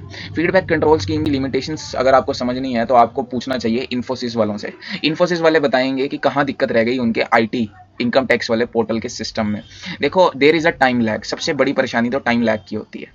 जब हम पोर्टल बना रहे थे तब सर्कमस्टांसिस चेंज थे, तरीके अलग थे, लेकिन जब पोर्टल बना 2 से 3 महीने बाद लॉ चेंज हो गया, अमेंडमेंट्स आ गई और उसे इनकॉर्पोरेट भी करना था साथ के साथ। तो कहने का मतलब there is always a time lag in such sort of reporting. ठीक है, एक्चुअल्स और स्टैंडर्ड्स में जब ज़्यादा टाइम लैग आ जाता है तो वहाँ पर रिपोर्टिंग सक्सेसफुल नहीं होती है, और वही सबसे बड़ी परेशानी है फीडबैक कंट्रोलिंग स्कीम की। सब कुछ हो जाने के बाद जब हम करेक्टिव एक्शन लेने जाते हैं तो टाइम लैग बहुत ज़्यादा हो जाता है। दूसरा, इस तरीके के जो सिस्टम्स हैं ये बहुत ज़्यादा डिपेंडेंट होते हैं एरर डिटेक्शन सिस्टम के ऊपर। देखो, आप किसी भी चीज़ को करेक्ट तो तब करोगे ना अगर आप उसे डिटेक्ट करोगे। अगर आपने बजट बनाया था 1 साल पहले और 1 साल बाद एक्चुअल रिजल्ट्स को आप कंपेयर करोगे तो बहुत ज़्यादा टाइम लैग हो गया। और दूसरा, हो सकता है कि अब आप कुछ चीज़ें डिटेक्ट ना कर पाओ, और डिटेक्ट नहीं करोगे तो करेक्ट नहीं कर पाओगे। So it is highly dependent upon error detection system. ये इसकी मेजर लिमिटेशंस में से एक है दोस्तों। तो ये था हमारा फीडबैक कंट्रोलिंग स्कीम का डिस्कशन। अब हम बात कर सकते हैं फीड फॉरवर्ड कंट्रोल स्कीम के डिस्कशन के बारे में। फीड फॉरवर्ड कंट्रोल सिस्टम, जैसे कि मैंने बोला, प्री कोविड या पोस्ट कोविड पीरियड में इसकी इंपॉर्टेंस बहुत ज़्यादा इंक्रीज हो गई दोस्तों। फीड फॉरवर्ड कंट्रोल में what we do forecasting of differences between actual and planned outcomes and the implementation of actions before the event to avoid such differences. Keyword है to avoid such differences. हम चाहते ही नहीं है कि budgeted और actual results में कोई difference आए, इसलिए हम अपने स्टैंडर्ड्स को ही रिवाइज कर देते हैं, और कोविड पीरियड में ऐसा हमने एक्चुअल में भी देखने को मिला। और हमने स्टैंडर्ड कॉस्टिंग के चैप्टर में भी इस चीज़ को अच्छे से समझा हुआ है। हम ओरिजिनल स्टैंडर्ड्स बनाते हैं और एक्चुअल रिजल्ट्स आने से पहले ही हम, बहुत बार ऐसा होता है जब अपने स्टैंडर्ड्स को रिवाइज कर देते हैं, क्योंकि due to change in circumstances कह लो आप। तो इस तरीके के रिवाइज स्टैंडर्ड्स को इम्प्लीमेंट कराने के लिए जो कंट्रोलिंग यूज होती है उसे बोलते हैं फीड फॉरवर्ड कंट्रोल। समझ गए आप लोग? डिफरेंस और डेफिनेशन हमने पढ़ ली है। अच्छा, फीड फॉरवर्ड का क्या कोई एग्जांपल है? देखो, मैं एक एग्जांपल आपको इनसाइडर ट्रेडिंग का दे सकता हूं दोस्तों। कोविड वाली डिस्कशन तो हम ऑलरेडी कर चुके हैं, बट इनसाइडर ट्रेडिंग का एक एग्जांपल यहाँ पर दिया हुआ है। ये स्टॉक मार्केट वाली इनसाइडर ट्रेडिंग नहीं है, यहाँ पर इन्होंने एक एग्जांपल दिया हुआ है कि जब जब भी डिस्प्यूट्स हो जाते हैं सप्लायर्स में या फिर एम्प्लॉयज़ में बोल लीजिए आप। देखो, मान लो एक फैक्ट्री है और वो अनियन को प्रोसेस करती है, ठीक है, लेकिन वहाँ पर एम्प्लॉयज़ ने स्ट्राइक कर दी और अब हमें पता चल गया है कि जो अनियन है उसकी सप्लाई में शॉर्टेज होने वाली है। तो एक स्मार्ट सप्लायर क्या करेगा, इसे as a feed forward information की तरह यूज करेगा। अभी एक्चुअली कंफर्म नहीं हुआ है कि डिस्प्यूट का एंड क्या होगा, कैसा होगा, बट एक स्मार्ट सप्लायर ने पहले ही आइडिया लगा लिया with the help of feed forward controlling कि कहीं ना कहीं सप्लाई शॉर्टेज ऑनियन की होने वाली है, और वो क्या करेगा, अनियन का जो स्टॉक है वो इकट्ठा करने लग जाएगा ताकि जब ऑनियन का प्राइस फाइनली शूट हो तब वो अपने प्रॉफिट्स को अर्न कर सके। इस तरीके की इंफॉर्मेशन को और कंट्रोलिंग को बोलते हैं फीड, हाँ आप करो, इस तरीके की इंफॉर्मेशन को बोलते हैं फीड फॉरवर्ड कंट्रोल। ठीक है, तो हमने दोनों एग्जांपल समझ लिए हैं। अब बात करते हैं implementation of feed forward control की। भाई, इंप्लीमेंटेशन कैसे करना होगा हमें? बेसिकली प्लानिंग इज, मैं तो बोलूँगा कि फीड फॉरवर्ड में हमें करना क्या है, फोरकास्टिंग करना है, और फोरकास्टिंग का सबसे इंपॉर्टेंट इंग्रेडिएंट होता है दोस्तों प्लानिंग। आप भी मानेंगे मेरी बात। सीए फाइनल में भी तो हम जब तैयारी कर रहे होते हैं तो सबसे इंपॉर्टेंट क्या होता है, हमारी प्लानिंग कैसी है। वही फीड फॉरवर्ड कंट्रोल स्कीम में भी हमें सिखाया गया है कि planning plays an important part, और उसके 6 ब्रॉड अप्रोचेस दिए हुए हैं। बट आईसीआई के मैट में एक प्रॉब्लम है कि इन सभी की कोई भी डिटेल्ड डिस्कशन नहीं की हुई है, और जब आईसीआई ने डिटेल्ड डिस्कशन नहीं की है तो हम बहुत डीप में नहीं जाएंगे, हम जस्ट एक रीडिंग लेकर इसे आगे बढ़ेंगे। ठीक है, so what are the 6 broad approaches, ऐसा एग्जाम में क्वेश्चन आ सकता है। सो फीड फॉरवर्ड कंट्रोल के लिए हमारे पास प्रॉपर ट्रेंड एनालिसिस हमें करना चाहिए, हमें अडेप्टिव मैकेनिज्म्स को यूज़ करना चाहिए। अडेप्टिव मतलब एक डायनामिक इनपुट वेरिएबल्स हमारे पास होने चाहिए, एक फ्लेक्सिबिलिटी होनी चाहिए, कोई रिजिड बजट नहीं होना चाहिए कि एक बार बना दिया तो चेंज नहीं कर सकते। We should have the capability to revise our standards. उसके बाद we should have a congruent system design. देखो, एक कोऑर्डिनेशन होना चाहिए पूरे सिस्टम में। परचेज डिपार्टमेंट परचेज करेगा तो पहले मैन्युफैक्चरिंग डिपार्टमेंट से पूछना चाहिए, मैन्युफैक्चरिंग डिपार्टमेंट मैन्युफैक्चरिंग करने से पहले सेलिंग डिपार्टमेंट से सलाह लेगा कि मार्केट में डिमांड कैसी है। तो सिस्टम में एक कॉन्ग्रुएंस होनी चाहिए। ठीक है, पॉलिसी डायरेक्टिव्स, टॉप मैनेजमेंट की कमिटमेंट होनी चाहिए, पॉलिसी मेकिंग होनी चाहिए, हमारे पास इंडिकेटर्स होने चाहिए, बहुत लीडिंग एंड अर्ली वार्निंग वाले इंडिकेटर्स प्रॉपरली हमें फोरकास्ट करते रहने होंगे। और हमारी प्लानिंग सबसे अच्छी होनी चाहिए, जो मैंने आपको सबसे पहले बोला। हमारे पास कंटिजेंसी प्लान होने चाहिए, plan A, plan B, plan C, किसी भी इवेंट के लिए एक स्पेसिफिक प्लान हमारे पास होना चाहिए। और जब ये सब चीज़ें हमारे पास होंगी तो हम इंप्लीमेंट कर पाएंगे फीड फॉरवर्ड कंट्रोल को। अब बात करते हैं गाइडलाइंस की। देखो, गाइडलाइंस में बेसिक डिस्कशन एक्चुअल में उन लोगों ने प्लानिंग की ही करी है दोस्तों, ठीक है। जो प्लानिंग वाला पॉइंट है उसको अच्छे से एम्फेसिस किया है उन्होंने गाइडलाइंस में, और एग्जाम में ये क्वेश्चन आने के चांसेस भी अच्छे हैं, बिकॉज 4 मार्क्स में इस तरीके के क्वेश्चन हम देख सकते हैं दोस्तों, ठीक है। और क्योंकि बियॉन्ड बजटिंग इस बार पूछ लिया गया जुलाई में, तो दिसंबर में बियॉन्ड बजटिंग के चांसेस कम है, बट फीड फॉरवर्ड और फीडबैक में से पूछे जाने के चांसेस इक्वली ज़्यादा हो जाते हैं दोस्तों, ठीक है। सो अब हमें इंप्लीमेंटेशन करना है फीड फॉरवर्ड कंट्रोल का। तो उसके लिए क्या क्या गाइडलाइंस दी हुई है, सिंपल है। आप पहले इस चार्ट को समझिए और फिर इन पॉइंट्स को पढ़ने की कोशिश करेंगे। देखो, फीड फॉरवर्ड कंट्रोल को इंप्लीमेंट करने के लिए हमें करनी होगी प्लानिंग दोस्तों, ठीक है। हमें अपने इनपुट्स को लेकर भी प्लान बनाने होंगे और प्रोसेस को लेकर भी प्लानिंग करनी होगी। देखो, इनपुट को लेकर हमारी प्लानिंग कैसी रहनी चाहिए। इनपुट जो है हमारा एक डायनामिक सिस्टम होना चाहिए, तभी हम इनपुट्स को कंट्रोल कर पाएंगे। अब डायनामिक सिस्टम क्या होता है, एक ऐसा सिस्टम जहां पे डाटा को हम रेगुलरली कलेक्ट करते हैं और असेस करते हैं for the purpose of controlling. और वहीं जब हम प्रोसेस को कंट्रोल करते हैं तो उसके लिए हमारे पास होना चाहिए एक प्रॉपर कंट्रोल सिस्टम दोस्तों। और एक कंट्रोल सिस्टम कैसा सिस्टम होता है, जहां पे प्रॉपर एक्शन टेकिंग हम लोग करते हैं। आई होप आप समझ गए होंगे, मैं एक बार रिपीट कर रहा हूँ पूरे प्रोसेस को। ये सिर्फ इन पॉइंट्स को याद रखने का एक तरीका है, मैं आपको पहले ही बता दूं। Implementation of feed forward control के लिए हमें क्या करना होगा, हमें करनी होगी प्लानिंग। प्लानिंग किस चीज़ की, इनपुट की और प्रोसेस की, बिकॉज आउटपुट की प्लानिंग तो हम फीडबैक कंट्रोल सिस्टम में करते हैं। अब इनपुट की प्लानिंग कैसे होती है, जब हमारे पास होता है एक डायनामिक सिस्टम। डायनामिक सिस्टम क्या होता है, एक ऐसा सिस्टम जहाँ पे डेटा को रेगुलरली कलेक्ट किया जाता है और असेस किया जाता है। वहीं प्रोसेस की प्लानिंग कब होती है, जब हमारे पास होता है एक कंट्रोल सिस्टम। और कंट्रोल सिस्टम कैसा सिस्टम होता है, जहां पर हम एक्शन टेकिंग करते हैं, सिर्फ सोचते नहीं है, हम इंप्लीमेंटेशन करते हैं। आइए अब इन पॉइंट्स को समझने की कोशिश करते हैं। देखो, सबसे पहली रिक्वायरमेंट होती है प्लानिंग की, और ये दिया हुआ है हमें पॉइंट नंबर 1 में, thorough planning and analysis are required, ठीक है। हम सबसे पहले प्लानिंग करते हैं इनपुट के रिगार्डिंग, ठीक है। So careful discrimination must be applied in selecting the input variables. Input variables को सिलेक्ट करते वक्त काफी केयरफुल रहना चाहिए हमें। The feed forward system must be kept dynamic, जैसा कि मैंने बोला एक डायनामिक सिस्टम होना चाहिए। Data must be regularly collected and data must be regularly assessed, जैसा कि मैंने बोला डाटा को रेगुलरली कलेक्ट और असेस हम लोगों को करते रहना चाहिए। वहीं प्रोसेस को कंट्रोल करने के लिए हमारे पास प्रॉपर कंट्रोल सिस्टम होना चाहिए दोस्तों, ये यहाँ पर पॉइंट नंबर 5 में लिखा हुआ है। और ये कौन सा सिस्टम होता है, एक ऐसा सिस्टम जहाँ पे हम एक्शन टेकिंग करते हैं, वो आ गया मेरा इस पॉइंट में। सो हमने प्रॉपर फ्लो के थ्रू इन 7 पॉइंट्स को याद किया है, और याद कर लेना अच्छे से, एग्जाम में आने के चांसेस काफ़ी ज़्यादा होते हैं इस तरीके के क्वेश्चंस के। सो हमने फीडबैक और फीड फॉरवर्ड को समझ लिया है। अगर मैं फीड फॉरवर्ड की लिमिटेशंस की बात करूं, देखो फॉरकास्टिंग की अपनी दिक्कतें होती हैं, प्लानिंग की अपनी दिक्कत होती है, और सबसे बड़ी दिक्कत है अनसर्टेनिटी की। वी आर नॉट सर्टेन कि फ्यूचर में क्या हो जाए, कि अब क्या पता, ठीक है। और यही सबसे बड़ी लिमिटेशन है, और अभी भी फ्यूचर की स्टडी करने की कोई प्रॉपर वेल डेवलप्ड टेक्निक पैदा नहीं हुई है, कोई टूल्स ऐसे नहीं बने जो फ्यूचर को प्रिडिक्ट कर लें, और इस वजह से हम बोल सकते हैं कि ये भी एक मेजर लिमिटेशन है दोस्तों। उसके बाद एक केस सिनेरियो दिया हुआ है, तो आइए केस सिनेरियो और टेस्ट योर नॉलेज के जो भी क्वेश्चंस इस पर्टिकुलर कॉन्सेप्ट के ऊपर बेस्ड हैं, अब उनकी डिस्कशन करते हैं। और यहाँ पर हमारा खत्म होता है इस चैप्टर का first portion, that is our controlling schemes दोस्तों। डिटेल्ड डिस्कशन यहाँ पर हमने की है इस टॉपिक की। तो चलिए अब डिस्कशन करते हैं केस स्टडी की, जो इस चैप्टर में दी हुई है। केस स्टडी नहीं है, एक्चुअल में केस सिनेरियो है। सो एक लुब्रिकेंट ऑयल बनाने वाली कंपनी है, 100 ml और 200 लीटर्स की रेंज के बीच में ये लुब्रिकेंट ऑयल पैकिंग में बेचती है, और इनकी जो 70% सेल्स है वो 900 ml वाले कैन से इनको मिलती है। ऐसा लिखा हुआ है इन पहली 4 लाइनों में। रियल पेट्रोलियम कॉर्पोरेशन कंपनी का नाम है। नाउ यहाँ पर हमें प्रोसेस के बारे में बताया हुआ है दोस्तों, ठीक है, कि कैसे ये लोग लुब्रिकेंट ऑयल को बनाते हैं और फिर उसका फर्दर डिस्ट्रीब्यूशन करते हैं, और कंट्रोलिंग सिस्टम भी हमें यहाँ पर बताया हुआ है। आइए एक बार रीड आउट कर लेते हैं। देखो, लुब्रिकेंट ऑयल बनाने के लिए सबसे पहले बेस ऑयल को इंपोर्ट किया जाता है, फिर उसे ब्लेंड किया जाता है ताकि वो लुब्रिकेंट ऑयल में कन्वर्ट हो सके। तो बेस ऑयल को लुब्रिकेंट ऑयल में बनाया जाता है ब्लेंड करके, फिर उसे स्टोर किया जाता है, और फिर इनका जो प्लांट है, इनके पास ऑटोमेटेड बॉटलिंग फैसिलिटी है दोस्तों, ठीक है। इन लोगों को बस कितनी क्वांटिटी और कितने कैंस चाहिए ये वो अपने सिस्टम में इनपुट डालना होता है, और ऑटोमेटिकली बॉटल्स जो हैं वो फिलिंग होना शुरू हो जाती है। अब प्रोडक्ट को कैंस में फिल किया जाता है 90 ml के प्रोडक्ट में, और फिर कैपिंग की जाती है उसकी, और कैपिंग करने के बाद उसे सील किया जाता है दोस्तों। तो बड़ा सिंपल प्रोसेस लग रहा है, और फाइनली उसका वेट किया जाता है एट अ थर्ड स्टेज। तो 3 स्टेजेस में ये काम होता है, अगर आप ध्यान से पढ़ें क्वेश्चन को। फर्स्ट स्टेज में हम कैन में फिलिंग करते हैं, सेकेंड स्टेज में हम कैपिंग करते हैं और सीलिंग करते हैं, और थर्ड स्टेज में हम उसका वेट करते हैं दोस्तों, ठीक है, before the cans are packed into the carton. और वेट अगर सही है तो फिर हम उसे कार्टून में पैक कर देते हैं। This is a 3 stage process basically. But आगे क्या इन्फॉर्मेशन दी हुई है, any can with having a lesser quantity of oil is removed before the cans are packed into the cartons. जब हम लास्ट स्टेज में यानी कि थर्ड स्टेज में होते हैं तो हम वहां पर करते हैं वेट, और अगर किसी का वेट हमें कम दिखता है दोस्तों तो फिर वहां पर हम उन कैंस को रिमूव कर देते हैं। जी हाँ, ये चीज वो बोलना चाह रहा है।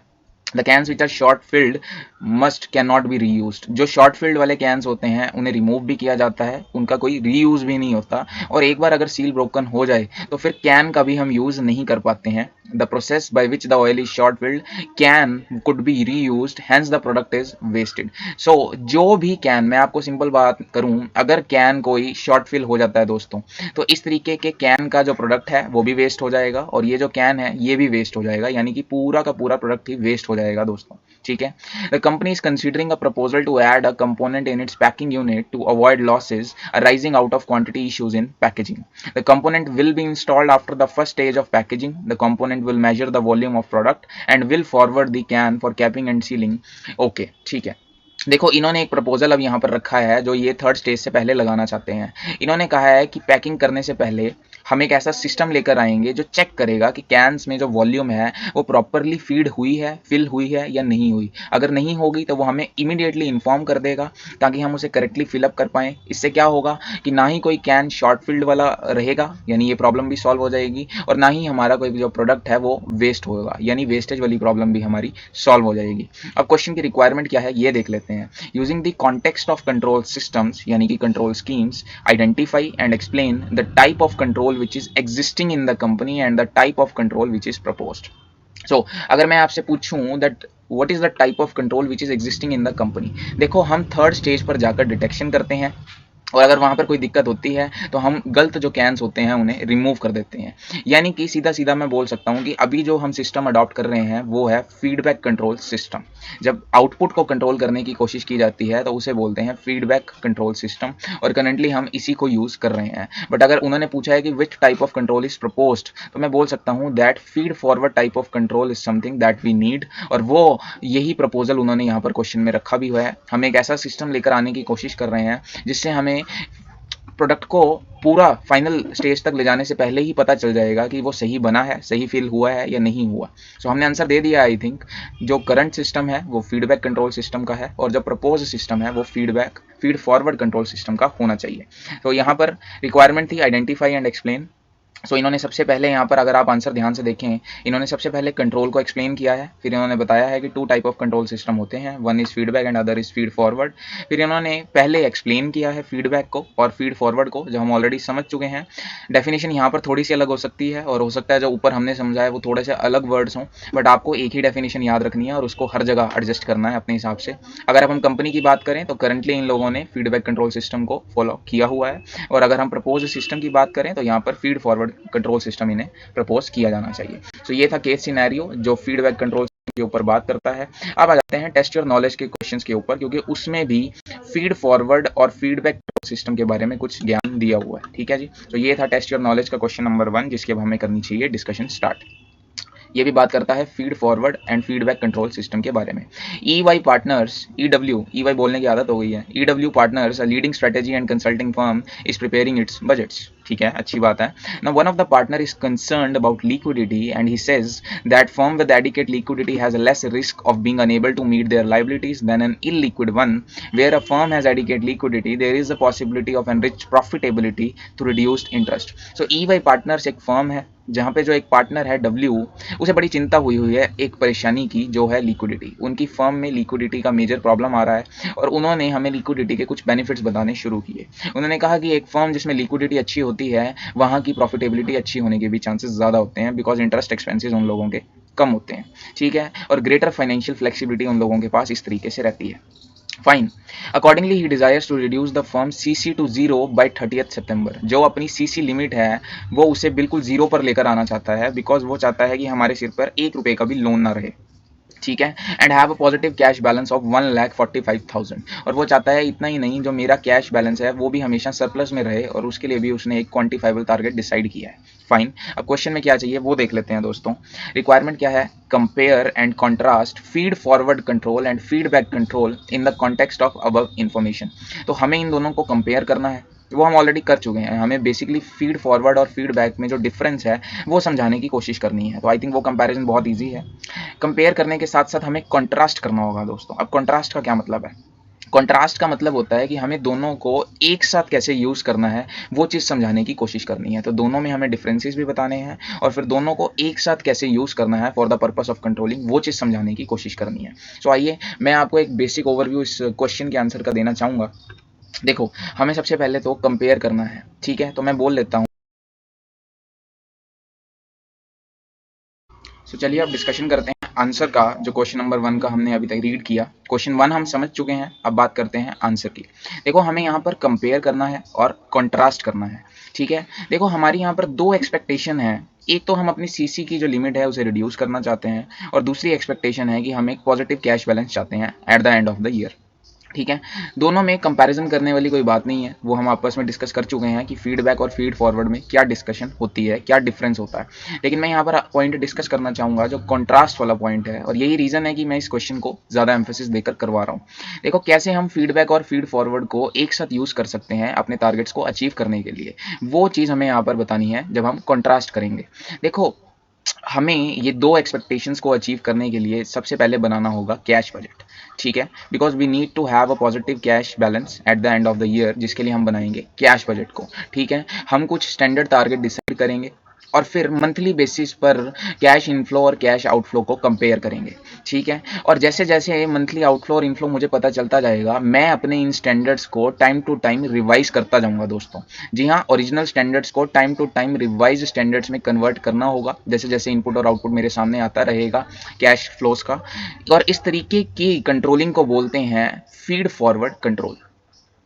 अभी एक्चुअल रिजल्ट नहीं आया है, मैं साल के अंत में नहीं आया हूँ, 31 मार्च अभी नहीं आया, बट मैं स्टिल मंथली रिपोर्ट्स के थ्रू कंपैरिजन कर रहा हूँ अपने स्टैंडर्ड्स का अपने रिवाइज्ड स्टैंडर्ड्स से, और इस तरीके की कंट्रोलिंग को बोलते हैं फीड फॉरवर्ड कंट्रोल। लेकिन अब यहीं पर अगर फीडबैक की बात करनी हो, जब मैं रिवाइज्ड स्टैंडर्ड्स को बार बार कंपेयर करता जाऊंगा, और फाइनली वो दिन आएगा जब एक्चुअल रिजल्ट्स आ जाएंगे दोस्तों, तो हो सकता है कि मेरे रिवाइज्ड स्टैंडर्ड्स में और मेरे एक्चुअल रिजल्ट्स में भी कुछ डिफरेंस मुझे देखने को मिले। और जब इस डेटा को यूज करने के बाद मैं फर्दर एक्शन लूंगा, उस तरीके की कंट्रोलिंग को बोलते हैं फीडबैक कंट्रोल सिस्टम दोस्तों। सो फीड फॉरवर्ड और फीडबैक को हम एक साथ कैसे यूज करेंगे, हम कैश बजट को बनाएंगे, जहां पर हम 1 अप्रैल का स्टैंडर्ड डिसाइड करेंगे और 31 मार्च साल के अंत में क्या स्टैंडर्ड होना चाहिए उसे डिसाइड करेंगे। और जब हम इस ओरिजिनल स्टैंडर्ड को एक्चुअल रिजल्ट से कंपेयर करेंगे, इसे बोलते हैं फीडबैक कंट्रोल। लेकिन जब हम ओरिजिनल स्टैंडर्ड को टाइमली मंथली बेसिस पर रिवाइज करते जाएंगे with the help of comparison, तो इस तरीके की कंट्रोलिंग को बोलते हैं फीड फॉरवर्ड कंट्रोल। और ये दोनों ही जरूरी हैं हमारे डिजायर्ड एक्चुअल रिजल्ट्स को अचीव करने के लिए दोस्तों। तो यहाँ पर हम बोल सकते हैं कि फीड फॉरवर्ड और फीड बैक कंट्रोल को एक साथ यूज करके हम अपना जो पॉजिटिव कैश बैलेंस का डिजायर है उसे अचीव कर सकते हैं। और अगर हमारा सरप्लस कैश बैलेंस आ गया तो सीसी को 0 पर ले जाना फिर हमारे लिए दिक्कत नहीं होगी।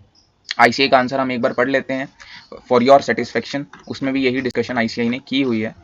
देखिए, आईसीआई ने किस तरीके से प्रेजेंट किया आंसर को। In feed forward control instead of actual results being compared against desired forecast are made. इस पूरी लाइन का सिर्फ इतना सा मतलब है कि जब हम स्टैंडर्ड्स डिसाइड करते हैं तो उन्हें हम रिवाइज्ड करते रहते हैं, और रिवाइज्ड स्टैंडर्ड्स बार बार एस्टेब्लिश करते रहते हैं। ये नहीं होता कभी भी कि हम स्टैंडर्ड्स को सीधा एक्चुअल से जाके कंपेयर करते हैं साल के अंत में। ये कहलाता है फीड फॉरवर्ड कंट्रोल दोस्तों, ठीक है। सो यहाँ पर यही लाइन उन्होंने लिखी है। उसके बाद कह रहे हैं if these expectations differed from what is desired, control actions are taken to minimise these gaps. Now in the current scenario we have two expectations, एक तो सीसी को रिड्यूस करना है और एक पॉजिटिव कैश बैलेंस हम डिजायर रखते हैं। Now therefore to achieve the above expectations a cash budget will first be prepared on various functional budgets. फिर timely cash inflow and outflow को हर मंथ के हिसाब से कंपेयर किया जाएगा, and this can be compared with our original expectations. और अगर objectives meet नहीं होते हैं तो इन्हें रिवाइज किया जाएगा, और इस तरीके के प्रोसेस को बोलते हैं feed forward control, the same which I have explained to you. उसके बाद फीडबैक की बात की है कि जब मेरे पास finally actual monthly cash balances आ जाएगा और मैं उसे ओरिजिनल स्टैंडर्ड से मीट करवाने की कोशिश करूंगा, तो इस तरीके के कंपैरिजन प्रोसेस को बोलते हैं फीड कंट्रोल। और कंक्लूजन क्या है, that feed forward control attempts to take corrective action before an event, whereas feedback control takes corrective action after the event. So simple question था, जस्ट वो एक contrast वाला जो पॉइंट था वो समझाने के। तो चलिए डिस्कशन को फर्दर एक्सटेंड करते हैं और बात करते हैं अपने नेक्स्ट टॉपिक के बारे में, जिसका नाम है behavioural aspects of budgetary control. अब behavioural aspects of budgetary control क्या होता है, ये हमें समझना होगा। अगर तो आपने ट्रांसफर प्राइसिंग का चैप्टर पढ़ा हुआ है दोस्तों, तो वहाँ पे भी हम बिहेवियरल कॉन्सिक्वेंसेस को स्टडी करते हैं जब एक डिपार्टमेंट के मैनेजर और दूसरे डिपार्टमेंट के मैनेजर में कॉन्फ्लिक्ट्स आ जाता है व्यूज़ को लेकर। वही बात, कुछ उसी तरीके की बात हम यहाँ पर करने वाले हैं। यानी हमारी पिक्चर का जो हीरो है वो मैनेजर है। मैनेजर वो व्यक्ति है जो बजट बनाता है, जो कंट्रोलिंग करता है, सब कुछ करने वाला मैनेजर ही तो होता है। अब बजट हम क्यों बनाते हैं, सोचने वाली बात है। बजट्स बनाने का मेन मोटिव होता है कि हम मैनेजर्स की परफॉर्मेंस को इवेल्युएट कर पाएं। हम कौन, सीनियर मैनेजमेंट वाले। छोटे जो ऑपरेशनल मैनेजर्स हैं उनकी परफॉर्मेंस को इवेल्युएट कर पाएं, इसलिए हम बजट बनाते हैं। But at the same time managers को मोटिवेट करने का भी काम जो है वो हमारा ही होता है, यानी कि सीनियर मैनेजमेंट का ही होता है। अब सीनियर मैनेजमेंट को, मैनेजर्स को मोटिवेट भी करना है, एट द सेम टाइम उनका इवेल्युएशन भी करना है। अब ये दोनों बड़े ही टफ टास्क होते हैं जब एक साथ इन्हें परफॉर्म करना पड़ जाए। बिकॉज एक व्यक्ति का जब इवेल्युएशन चल रहा होता है, यानी बेसिकली हम उसे क्रिटिसाइज करते हैं, उसकी परफॉर्मेंस को इवेल्युएट करते हैं और उसे उसकी गलतियां बताते हैं। और जब भी किसी को किसी की गलतियां बताई जाती हैं तो वो इंसान कभी मोटिवेट नहीं होता, वो हमेशा रेजिस्ट करता है। इसलिए इवेल्युएशन एक खतरनाक प्रोसेस है और इसे बड़ा हैंडल विद केयर करने की ज़रूरत होती है। और इसलिए ये कॉन्सेप्ट अराइज हुआ बिहेवियरल एस्पेक्ट्स का।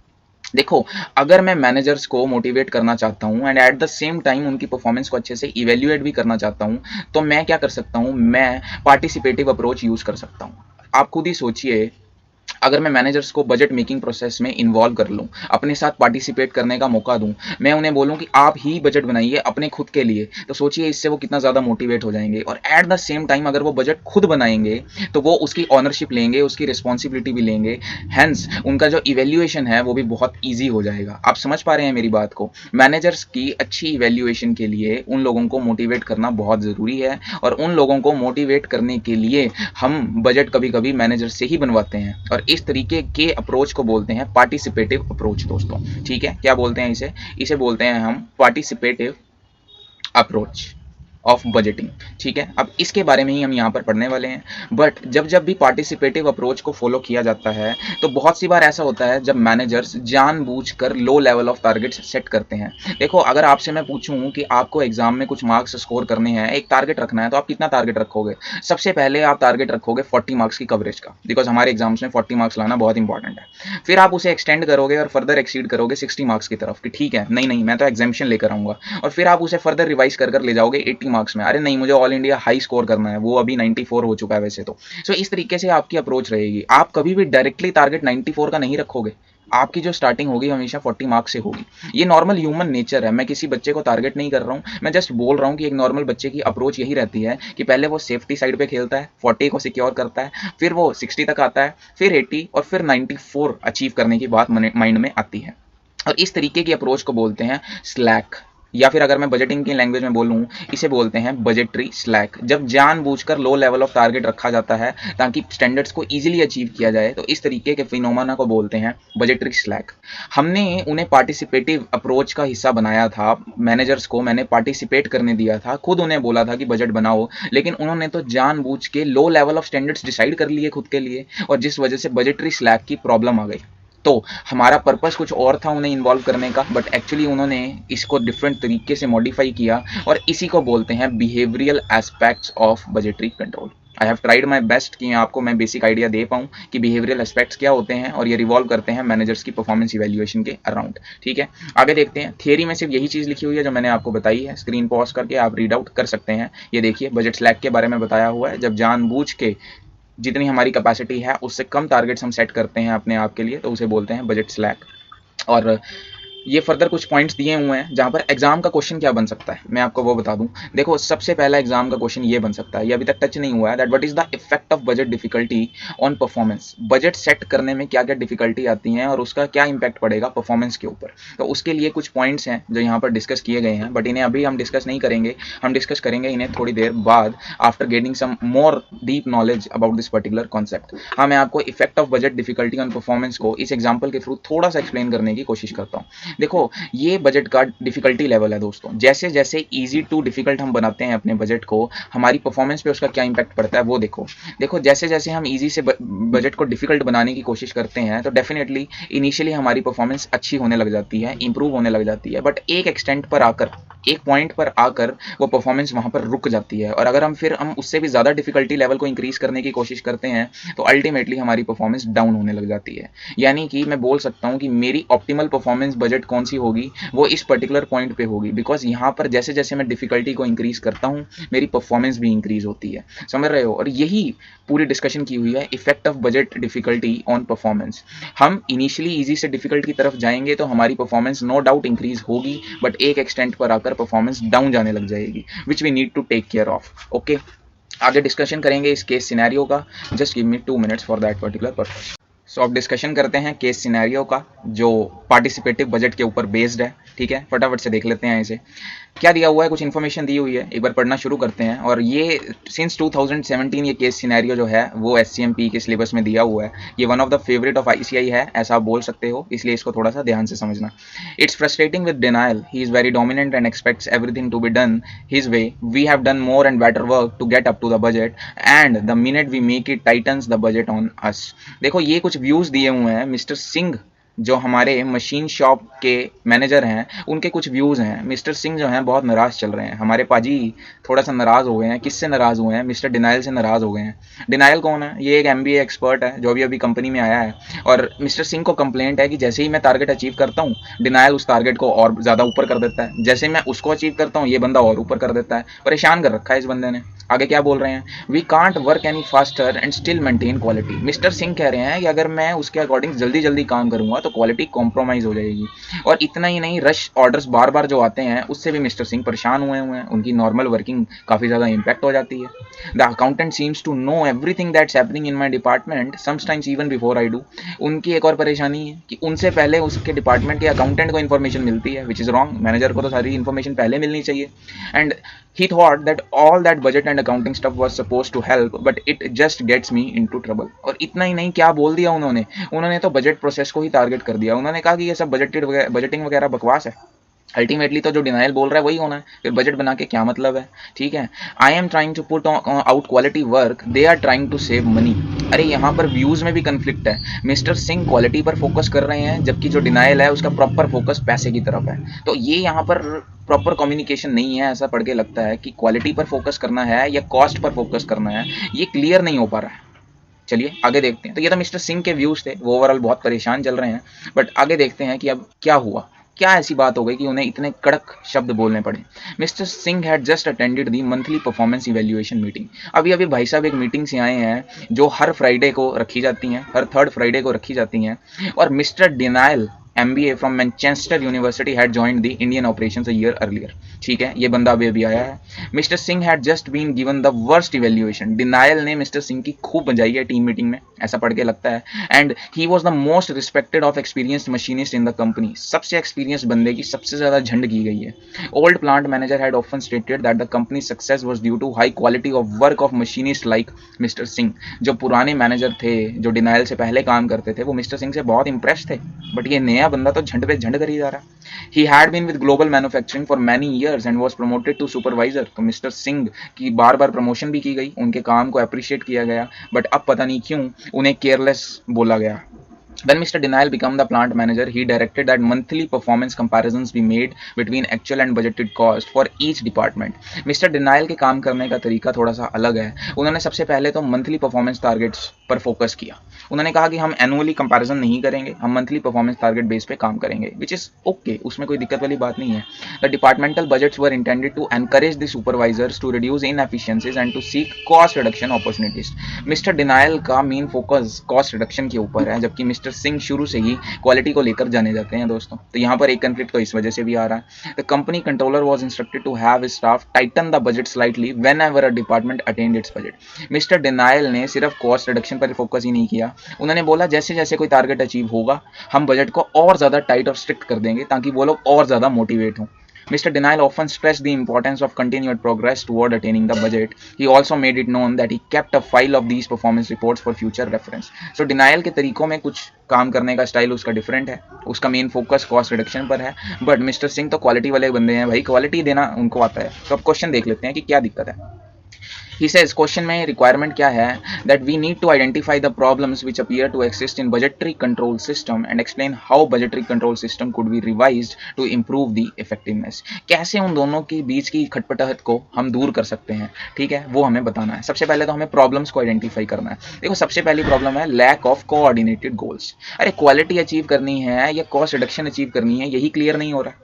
पहले आप गोल को तो कोऑर्डिनेट कीजिए, क्लियर कीजिए, उसके बाद there are influences of uncontrollable factors. जब भी वो अपना काम कर रहे होते हैं कहीं ना कहीं रश ऑर्डर आ जाता है जिससे उनका फ्लो टूट जाता है और मिस्टर सिंह इस चीज़ से परेशान है। और इतना ही नहीं, शॉर्ट रन पर्सपेक्टिव पर काम किया जा रहा है, बहुत ज़्यादा टाइमली रिपोर्टिंग करने को बोला जा रहा है डिनाइल के थ्रू, और मिस्टर सिंह इस चीज़ से भी परेशान है कि एटलीस्ट एक स्टैंडर्ड तो हो बंदे का, हमने टारगेट अचीव किया है तो बार बार उसे टाइट करने का क्या मतलब है। तो ये कुछ प्रॉब्लम्स हैं और फिर क्या क्या इंप्रूवमेंट्स होनी चाहिए तो वो बता दिया गया है। बस इन तीनों प्रॉब्लम्स को रिमूव करना ही हमारा मेन मोटिव है। और वो कैसे होगा, budgetary control system should be more clearly define the goals. The control system must develop a accounting reporting system which better matches with controllable factors. Rush orders का वजह से अगर इंपैक्ट पड़ रहा है तो उसे क्लियरली इंडिकेट करें। Establish budget values for appropriate time periods, हमें एक प्रॉपर टाइमली रिपोर्टिंग करनी चाहिए। तो ये सिंपल सा केस सिनेरियो था, बिल्कुल इंपॉर्टेंट नहीं है बट बहुत पुराना है तो इसलिए डिस्कस करना तो बनता ही था दोस्तों। नेक्स्ट बात करते हैं participation in budget setting process. Participative budgeting के बारे में हमने काफ़ी डिस्कशन कर ली है। यहाँ पर बेसिकली हम बात करने वाले हैं टाइप्स ऑफ पार्टिसिपेशन की। देखिए दो तरीकों से पार्टिसिपेशन होती है, एक होती है टॉप डाउन अप्रोच और एक होती है bottom up approach. Top down budget approach को आप बोल सकते हो इम्पोज स्टाइल बजट। जी हाँ, टॉप डाउन बजट को हम इम्पोज स्टाइल ऑफ बजट भी बोलते हैं। इस तरीके की बजटिंग में क्या होता है, टॉप मैनेजर स्टैंडर्ड्स को डिसाइड करते हैं और जो स्मॉल लेवल ऑफ मैनेजर्स होते हैं वो उन बजट्स को रिजिडली फॉलो करते हैं। उनका अपना कोई से नहीं होता उसमें, अपने कोई व्यूज़ उनसे नहीं पूछे जाते हैं, बस जो बड़े अंकल डिसाइड, बड़े सीनियर मैनेजर डिसाइड करते हैं उनको एज इट इज एग्जीक्यूट करने का काम होता है ऑपरेशनल लेवल मैनेजर्स का। बट अगर मैं बात करूं पार्टिसिपेटिव अप्रोच की या बॉटम अप अप्रोच की, तो यहाँ पर small level of managers communicate करते हैं अपर लेवल ऑफ मैनेजर्स के साथ। उनकी कम्युनिकेशन के बेस पर अपर लेवल मैनेजमेंट बजट को बनाती है और फिर डिस्कस करती है स्मॉल लेवल मैनेजर्स के साथ, एंड जब वो एक्सेप्ट कर लेते हैं उन बजट्स को तब उन्हें इंप्लीमेंट करने की कोशिश की जाती है। और इस तरीके की अप्रोच को बोलते हैं पार्टिसिपेटिव अप्रोच। ये डायग्राम के थ्रू बताने की भी कोशिश की हुई है। देखो टॉप डाउन अप्रोच में या फिर इम्पोज्ड स्टाइल अप्रोच में सीनियर मैनेजमेंट एलोकेट करती है काम को या फिर कॉर्पोरेट प्लान को डिपार्टमेंटल मैनेजर्स को, वो लोग अपने अपने ऑब्जेक्टिव्स के अकॉर्डिंग फिर एलोकेट करते हैं बजट होल्डिंग स्टाफ को, यानी कि एम्प्लॉइज को, लोअर लेवल स्टाफ को। बट अगर पार्टिसिपेटिव अप्रोच की बात करें दोस्तों तो यहाँ पर बजट होल्डिंग स्टाफ सबसे पहले अपने व्यूज सबमिट करता है डिपार्टमेंटल मैनेजर्स को। वो मैनेजर्स फर्दर उनको थोड़ा सा फिल्ट्रेशन लगाकर सीनियर मैनेजमेंट को प्रपोज करते हैं। सीनियर मैनेजमेंट उन्हें रिजेक्ट कर सकता है या फिर एक्सेप्ट कर सकता है, और अगर एक्सेप्ट कर लेता है तो फिर वो फर्दर बजट बनाता है उन व्यूज को ध्यान में रखते हुए। तो दो तरीके की अप्रोचेज होती हैं। सवाल उठता है कि कौन सी अप्रोच ज़्यादा बेटर है दोस्तों। मैं बोलूँगा दोनों ही अप्रोचेज में अपनी अपनी लिमिटेशंस हैं, अपने अपने बेनिफिट्स हैं। बट एग्जाम में क्या पूछा गया था, 4 मार्क्स के लिए एग्जाम में पूछा गया था ये वाला question, that what are the circumstances where top down budget setting is preferable. कब आया था जाके चेक कर लेना, नवंबर 19 एग्जाम में ये वाला क्वेश्चन पूछ लिया गया था 4 मार्क्स के लिए। What are the circumstances where top down budget यानी कि imposed style of budget is preferable. जी हाँ, देखो where a process is highly programmable and clear and stable. जहाँ पे सारा का सारा प्रोसेस बिल्कुल पानी की तरह साफ है, उसमें कोई भी इम्प्योरिटीज़ नहीं है, जहाँ पर हमें ओपिनियन और व्यूज़ की ज़्यादा ज़रूरत ही नहीं है, बिकॉज वो एक ऑटोमेटिक प्रोसेस है, एक स्टैंडर्ड प्रोसेस है। तो वहाँ पे टॉप डाउन अप्रोच ज़्यादा बढ़िया है ना दोस्तों, क्योंकि टॉप डाउन अप्रोच में टाइम भी कम लगता है, कॉस्ट भी कम लगती है। इतना ही नहीं, where a firm has large number of homogeneous units, अरे सेम तरीके का ही प्रोडक्ट बना रहे हैं और स्टेबल एनवायरनमेंट है, रिसेशन डिप्रेशन जैसी कोई चीज़ें ही नहीं है, तो वहाँ पर टॉप डाउन बजट ज़्यादा अच्छा रहेगा। Where participation by itself is not a adequate in ensuring commitment to standards, जहाँ पर पार्टिसिपेशन करने के बाद भी कुछ फायदा नहीं होने वाला तो वहाँ पे भी टॉप डाउन बजट ही अप्लाई करो, ऐसा आईसीआई का मानना है। मैं यहाँ पे नहीं कुछ बोलना चाहूँगा, ये एक डिबेटेबल पॉइंट है। And last, where personality characteristics of participation में लिमिट द बेनिफिट्स, अरे यार ऑपरेशनल मैनेजर्स एक हमारे सरदार पाजी हैं, सरदार जी हैं, एक हमारे हिंदू हैं, एक हमारे क्रिश्चियन भाई हैं, और सबके व्यूज़ थोड़े-थोड़े से डिफरेंट हैं प्रोडक्ट को लेकर। तो ऐसे में जो पर्सनैलिटी ट्रेट्स हैं, एक ज़्यादा पढ़ा लिखा है, एक थोड़ा-सा कम पढ़ा लिखा है, तो आपस में कहीं न कहीं पर्सनैलिटी कैरेक्टरिस्टिक्स की वजह से कभी-कभी पार्टिसिपेटिव अप्रोच को फॉलो नहीं किया जाता है, और उसमें कुछ खास दिक्कत भी नहीं है दोस्तों, वहाँ पर हम टॉप डाउन बजट अप्रोच को ही यूज़ करते हैं दोस्तों, ठीक है? तो चलिए आगे देखते हैं। ये हमने बेसिक डिस्कशन करी टाइप्स ऑफ पार्टिसिपेटिव बजटिंग की दोस्तों, और एग्जाम क्वेश्चन भी मैंने आपको बताया। आगे एक केस सिनेरियो दिया हुआ है, और लगे हाथ केस सिनेरियो को भी पढ़ लेते हैं दोस्तों, ठीक है ना। शुरू करते हैं केस सिनेरियो को।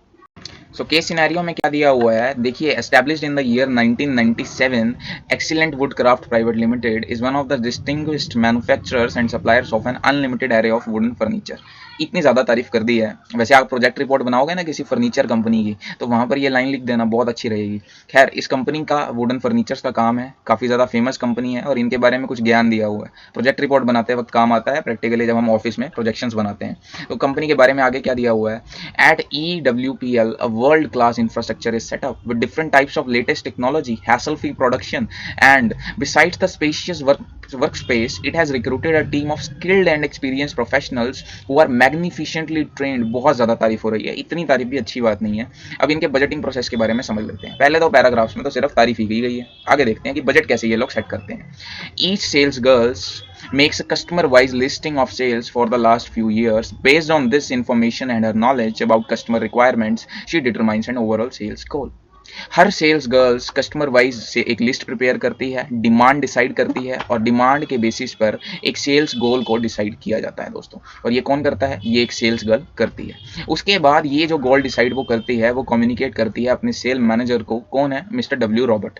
ही then gathers all this information and modifies it a bit. वो थोड़ा सा चेंज करते हैं इसमें। Particularly W looks at variances in sales growth and modifies low projections to be in line with the average. जो भी sales goal decide होता है उसको कहीं ना कहीं रिड्यूस किया जाता है, लो लेवल पर टारगेट सेट किया जाता है। ये प्रॉब्लम हमने अभी पढ़ी थी, और इसे बोलते हैं बजट स्लैक की प्रॉब्लम, और ऐसा कुछ यहाँ पर अभी तक देखने को मिल रहा है, ठीक है।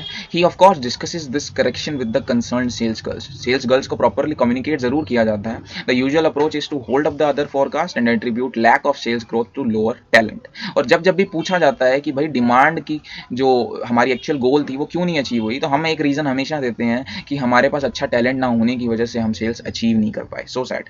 W then meets J Donald, ये हमारे MD हैं, और mister J already back out of his sales expectation for next year based on his desired profit. Mister J का सिर्फ इतना सा काम है कि डिजायर्ड प्रॉफिट कितना होना चाहिए ये वो डिसाइड करते हैं, और डिजायर्ड प्रॉफिट को ध्यान में रखते हुए ये अपना ही अलग सेल्स लेवल डिसाइड करके रखते हैं अपने माइंड में। और जैसे ही इन्हें डब्ल्यू से रिपोर्ट मिल जाती है, तो ये क्या करते हैं, J discuss the overall target with W. The usual result is 7 to 10% increase in projected sales. और जनरली फिर एंड रिजल्ट क्या होता है, एक्सपेक्टेड सेल्स में 7 से 10% का इंक्रीज ये लोग दिखाने की कोशिश करते हैं as a projection, which the W allocates among the sales girls based on their past performances. तो कहीं ना कहीं डिमांड को तो फॉलो ही नहीं करते मिस्टर जे, ये अपना ही टारगेट डिसाइड करते हैं। वो टारगेट ये कम्युनिकेट करते हैं डब्ल्यू पाजी को, और डब्ल्यू फिर हर सेल्स गर्ल्स में उस टारगेट को एलोकेट कर देता है। कहीं ना कहीं मैं देख सकता हूँ कि टॉप डाउन अप्रोच यहाँ पर फॉलो की जा रही है। Of course J desires that W discuss and negotiate any alteration with the sales force. Of course J कभी ये नहीं बोलता कि आप सेल्स गर्ल्स को कम्युनिकेट मत कीजिए कि क्यों हमने टारगेट्स को कम रखा हुआ है या चेंज किया है। ओके, तो कुछ इस तरीके की बातें दी हुई हैं इस कंपनी के बारे में। कंपनी बहुत अच्छा परफॉर्म कर रही है, but imposed style of budgeting यहाँ पर ये लोग फॉलो कर रहे हैं। रिक्वायरमेंट है discuss the participative nature of sales budgeting process at EWPL। तो एक्चुअल में ये पार्टिसिपेटिव अप्रोच नहीं है, यहाँ पर टॉप डाउन अप्रोच फॉलो हो रही है, वो हम देख भी सकते हैं। And then advise the best approach from EWPL perspective that may be adopted.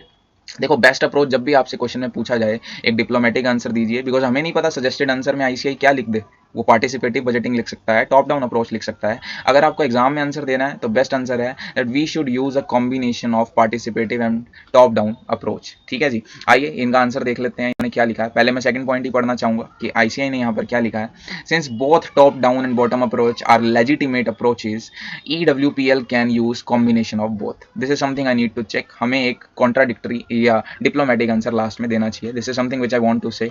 इसके बाद इसका आंसर आप स्क्रीन पॉज करके पढ़ सकते हैं। यहाँ पर बट टॉप डाउन अप्रोच चल रहा है, मैं आपको बता चुका हूँ, और जबकि यहाँ पे पार्टिसिपेटिव अप्रोच होना चाहिए। स्क्रीन को पॉज कीजिए और आंसर को पढ़िए, कोई दिक्कत वाली बात नहीं है, और आंसर देना हमेशा एक डिप्लोमेटिक आंसर आपको देना चाहिए। नेक्स्ट टॉपिक आता है use of accounting information in performance evaluation. देखिए ये एक्चुअल में थोड़ा सा डिबेटेबल पॉइंट है, डिबेटेबल टॉपिक है, और परफॉर्मेंस इवैल्यूएशन से जुड़ा हुआ है, बट हम ऑलरेडी चैप्टर 8 में परफॉर्मेंस इवैल्यूएशन में हम काफ़ी ज़्यादा डिस्कशन कर चुके हैं जो भी रेलेवेंट थी। तो यहाँ पर इससे जुड़ा हुआ एक सेपरेट क्वेश्चन आने का मुझे चांस नहीं लगता है, इसलिए एज ऑफ नाउ मैं इस डिस्कशन को लीव आउट कर रहा हूँ। बट आई रिक्वेस्ट यू, एक बार इसकी रीडिंग आप जरूर कर लेना, क्योंकि हम इस वीडियो में पूरी कवरेज कर रहे हैं, तो मैं आपको इसलिए स्पेसिफिकली बोल रहा हूँ कि ये टॉपिक मैंने कवर नहीं किया है, बट आप एक बार इसे कवर कर सकते हैं दोस्तों। हम चलेंगे कुछ इंपॉर्टेंट टॉपिक पे जिसका नाम है बियॉन्ड बजटिंग। सो आप डिस्कशन शुरू करते हैं फटाफट से without wasting much more time about beyond budget. So चलिए अब डिस्कशन करते हैं नेक्स्ट टॉपिक की, और वो टॉपिक है बियॉन्ड बजटिंग का। ठीक है जी, बियॉन्ड बजटिंग क्या है? ये एक नया कॉन्सेप्ट है, हमने पहले इसको ज़्यादा नहीं पढ़ा हुआ है, और सीए फाइनल लेवल पर ही इसकी डिस्कशन होती है, और ये इंपॉर्टेंट भी है। अगर आपको ध्यान हो तो जुलाई 2021 में भी इस टॉपिक को ही पूछा गया था दोस्तों, और अच्छा खासा 10 मार्क्स का क्वेश्चन पूछ लिया गया था। वैसे मैं आपको बता दूं कि टेस्ट योर नॉलेज का जो क्वेश्चन नंबर 4 है वही एज इट इज़ एग्जाम में पूछा गया था। तो एक टफ एग्जाम में जब इस तरीके का एज इट इज़ क्वेश्चन आ जाता है, और जब ज़्यादातर बच्चे उसे छोड़ कर गए हों, तो फिर तो वो टफ लगेगा ही ना एग्जाम। यही इस बार भी हुआ, बच्चे इस टॉपिक को अच्छे से नहीं कर पाए थे, और करना मुश्किल भी होता है यार, इतना सारा सिलेबस है, लेकिन एग्जामिनर को ये चीज़ पता थी और उन्होंने डायरेक्टली ये क्वेश्चन पूछ लिया, और ऑब्वियसली काफ़ी ज़्यादा परेशानी पेपर में बच्चों को आई। तो आइए देख लेते हैं बियॉन्ड बजटिंग क्या होता है, और काफ़ी इंपॉर्टेंट है, वो तो मैं बता ही चुका हूँ। सो यहाँ पे जस्ट थियरी है, कुछ भी ऐसा अंडरस्टैंड करने लायक नहीं है, एक्सेप्ट कि बियॉन्ड बजटिंग होता क्या है। सो थियरी को हम डिस्कशन करने की कोशिश करेंगे। सबसे पहला थियरी क्वेश्चन जो यहाँ पर बनता है, जो एग्जाम में पूछा जा सकता है, कि लिमिटेशंस ऑफ ट्रेडिशनल बजट्स क्या थी, क्यों बियॉन्ड बजटिंग के कॉन्सेप्ट को लाने की जरूरत पड़ी, ऐसी क्या समस्या थी, ऐसी क्या परेशानी थी। तो इन लिमिटेशंस को याद रखने के लिए एक निमोनिक मैंने बनाया है, और वो क्या है? What are the limitations of traditional budgets? Well, the concentration on cost reduction and fruit is the main limitation of traditional budgets. अब कॉस्ट रिडक्शन मतलब बहुत ज्यादा फोकस जो था वो कॉस्ट रिडक्शन पे दिया गया था। Too much concentration on cost reduction was there. Just a second. And इतना ही नहीं, too much concentration on fruit is also there. Now what is meant by fruit? Well, F stands for flexibility. बहुत ज़्यादा flexibility नहीं थी traditional budgets में, ना ही उन्हें चेंज करने का ऑप्शन हमें दिया जाता था। Often there is a barrier to change. Flexibility तो छोड़िए, there are barrier to change. जो बजट एक बार बन गया तो बस समझ लो वो पूरा का पूरा रिजिड बजट है, और उसे ब्लाइंडली फॉलो किया जाता था, और उससे काफ़ी ज़्यादा परेशानी आती थी। So F stands for flexibility, and flexibility ही नहीं, often there is a barrier to change as well. R stands for, now I need to check कि मैंने आर के लिए क्या बोला था। R stands for obviously responsiveness and flexibility, where U stands for being undervalued. पुराने traditional budgets में people use to feel under valued my dear friends. And for T I meant to say time consuming and costly. जो हमारे traditional budgets थे वो काफ़ी ज़्यादा time consuming और costly थे, क्योंकि पार्टिसिपेटिव बजटिंग में भी हमने पढ़ा कि टाइम कंज्यूमिंग की प्रॉब्लम आती है। और इतना ही नहीं, there is a time lag also. Too infrequently हम डेवलप और अपडेट करते थे अपने बजट्स को। हम 1 अप्रैल को बजट बनाते थे और 31 मार्च को उसका इवेल्युएशन करते थे। सो टाइम लैग बहुत ज़्यादा था, टाइम कंज्यूमिंग भी बहुत ज़्यादा था। सो फ्रूट का मैंने आपको बेसिकली बता दिया है दैट एफ आर, यहाँ पर एफ और आर दोनों हैं। फिर यू, आई कुछ नहीं है, आई से कोई लेना देना नहीं है, जस्ट फ्रूट बनाने के लिए मुझे आई यूज़ करना पड़ा। And T stands for time consuming and costly. उसके अलावा क्या क्या पॉइंट्स हैं हम वो पढ़ लेते हैं। Reinforce departmental barriers rather than encourage knowledge sharing. पुराने बजट्स में नॉलेज शेयरिंग जैसा कुछ नहीं था। क्यों? क्योंकि टॉप लेवल मैनेजर्स जो चीज़ बजट बना देते थे बस उन्हें ही फॉलो करना होता था। अपनी कोई इनोवेशन जैसी चीज़ तो होती नहीं थी एम्प्लॉइज़ की, ब्लाइंडली बजट्स को फॉलो करते थे, तो उनकी कोई ग्रोथ भी वहाँ पर नहीं देखने को मिलती थी। एंड पुराने जो बजट्स होते थे, well they are based on unsupported assumptions and guess work.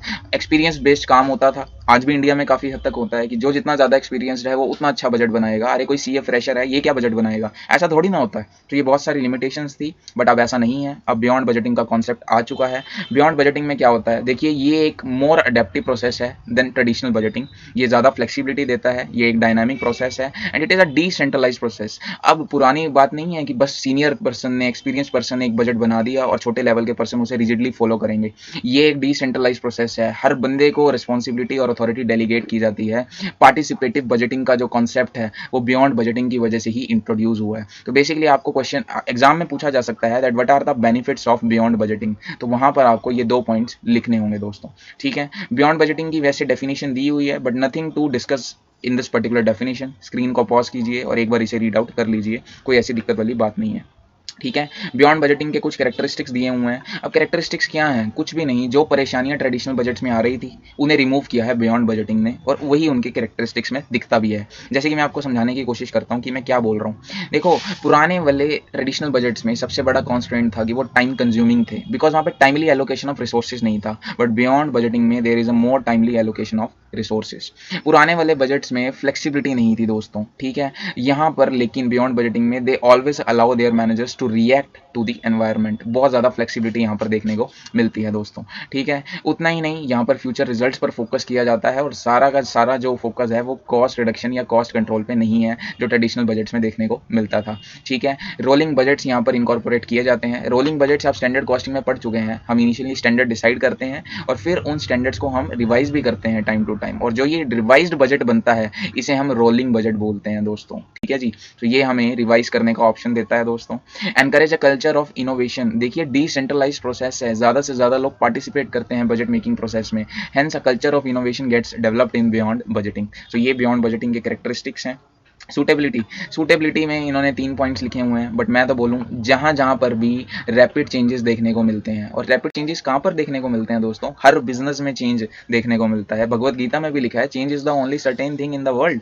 सो जहाँ जहाँ पर भी रैपिड चेंजेस हैं दोस्तों, वहाँ वहाँ पर बियॉन्ड बजटिंग काम आएगी। बियॉन्ड बजटिंग क्या होती है? एक डिसेंट्रलाइज प्रोसेस ऑफ बजटिंग को हम बोलते हैं बियॉन्ड बजटिंग, अगर एक लाइन में मुझे बोलना हो, ठीक है। उसके बाद अडेप्ट करने के लिए, अडॉप्ट करने के लिए बियॉन्ड बजटिंग को कुछ प्रिंसिपल्स की ज़रूरत होती है, कुछ एथिक्स होते हैं। जैसे हम ऑडिट में कोड ऑफ एथिक्स पढ़ते हैं, जो सीएस को अडॉप्ट करना होता है, वैसे ही अगर किसी मैनेजर को बियॉन्ड बजटिंग को इंप्लीमेंट करना है, अडॉप्ट करना है, तो उसके लिए कुछ प्रिंसिपल्स दिए हुए हैं, और कुछ भी नहीं, 12 मेजर प्रिंसिपल्स यहाँ पर बोले हुए हैं। इन 12 में से 6 प्रिंसिपल्स अलग हैं और 6 अलग हैं, बिकॉज जो पहले 6 हैं वो रिलेट करते हैं लीडरशिप प्रिंसिपल्स के साथ, and the next 6 relates to management processes. So first 6 leadership principles कौन कौन से हैं जो इंप्लीमेंटेशन के लिए किसी भी मैनेजर के अंदर होने चाहिए? सबसे पहले तो वो एक अच्छा लीडर होना चाहिए, और फिर वो अच्छी लीडर कैसे बनेगा उसके लिए हमें प्रोसेस समझाया गया। सो आइए समझते हैं। देखो, एक अच्छे लीडर का मेन काम क्या होता है कि वो कोट पहने। अरे कोट पहने, हाँ। C stands for control, O stands for organisation, A stands for autonomy, and T stands for transparency. मैंने पहले ही बोला था कि हम चीज़ों को याद करने वाले हैं, हम सिर्फ समझने नहीं वाले हैं, ठीक है। यहाँ पर मैंने वर्ड यूज़ किया है दोस्तों, कंट्रोल, ठीक है। जब जब भी हमें बियॉन्ड बजटिंग को अडॉप्ट करना है तो हमारा कंट्रोल एनवायरनमेंट बहुत अच्छा होना चाहिए, और शेयर्ड वैल्यूज़ के थ्रू हमें कंट्रोलिंग करना है। हमें डिटेल्ड रूल्स और रेगुलेशन से उन्हें इम्पोज नहीं करना है चीज़ों को, उनके ऊपर रूल्स और रेगुलेशंस को बनाते हुए हमें उनके अंदर वैल्यूज़ को इम्पोज करना है। एम्प्लॉइज़ को लगना चाहिए कि काम मेरा खुद का है, मेरी कंपनी का नहीं है, ठीक है। तो कंट्रोल होना चाहिए। ओ स्टैंड फॉर ऑर्गेनाइजेशन, एक सेंस ऑफ बिलोंगिंगनेस होनी चाहिए पूरी ऑर्गेनाइजेशन में, कॉमन गोल होना चाहिए। ऐसा नहीं कि टॉप मैनेजमेंट ने गोल बना दिया और लोअर लेवल मैनेजमेंट को उन गोल से कोई फर्क ही नहीं पड़ता। A sense of belongingness must be there. उसके बाद ऑटोनॉमी होनी चाहिए। हमें पीपल को, जैसे मैंने बोला ना, डिसेंट्रलाइज्ड प्रोसेस है, हमें रिस्पॉन्सिबिलिटी भी देनी है और अथॉरिटी भी देनी है, and obviously there should be transparency. हमें छुप छुपा के कोई काम नहीं करना है अपने एम्प्लॉइज से, उन्हें पूरा का पूरा बताना है कि हम क्या कर रहे हैं और क्यों कर रहे हैं। यानी ओवरऑल लीडरशिप प्रिंसिपल। एक अच्छा लीडर कौन होगा दोस्तों? एक अच्छा लीडर वो होगा जो सबको साथ लेकर चलेगा, जिसका अल्टीमेट पर्पस क्या होगा कि सारे लोग खुश रहें, एंगेज एंड इंस्पायर करें people around, and not around short term financial targets.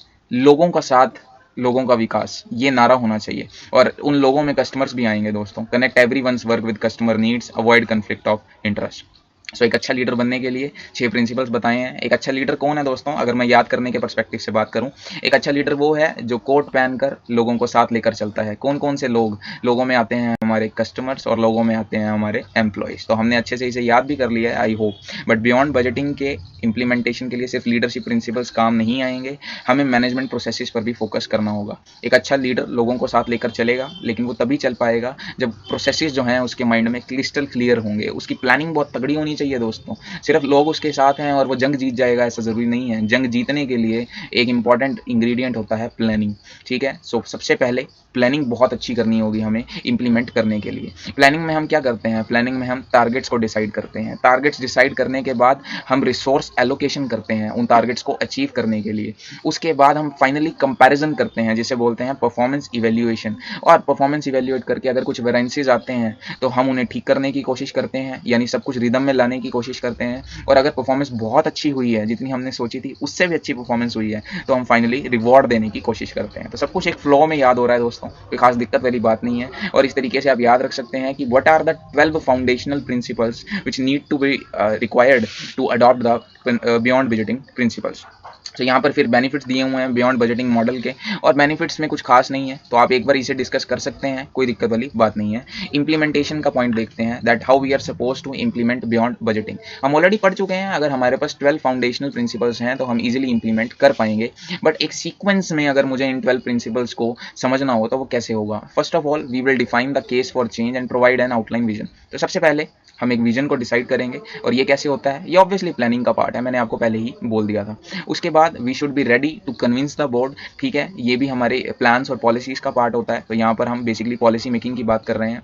Then we need to get started, obviously we need to implement, ठीक है। गेट स्टार्ट हम कैसे करेंगे, ऑब्वियसली हम एलोकेशन ऑफ रिसोर्सेज करेंगे, रिसोर्स एलोकेशन यहाँ पर इंपॉर्टेंट हो जाता है। Then we will design and implement new processes. Implement कैसे करेंगे, इंप्लीमेंट करने के लिए हम कम्युनिकेट करेंगे अपने गोल्स को अपने लोअर लेवल एम्प्लॉइज के साथ। We will train and educate people, मैंने पहले ही बोला ये एक डिसेंट्रलाइज प्रोसेस है, एंड हेंस हम सबको साथ लेकर चलेंगे।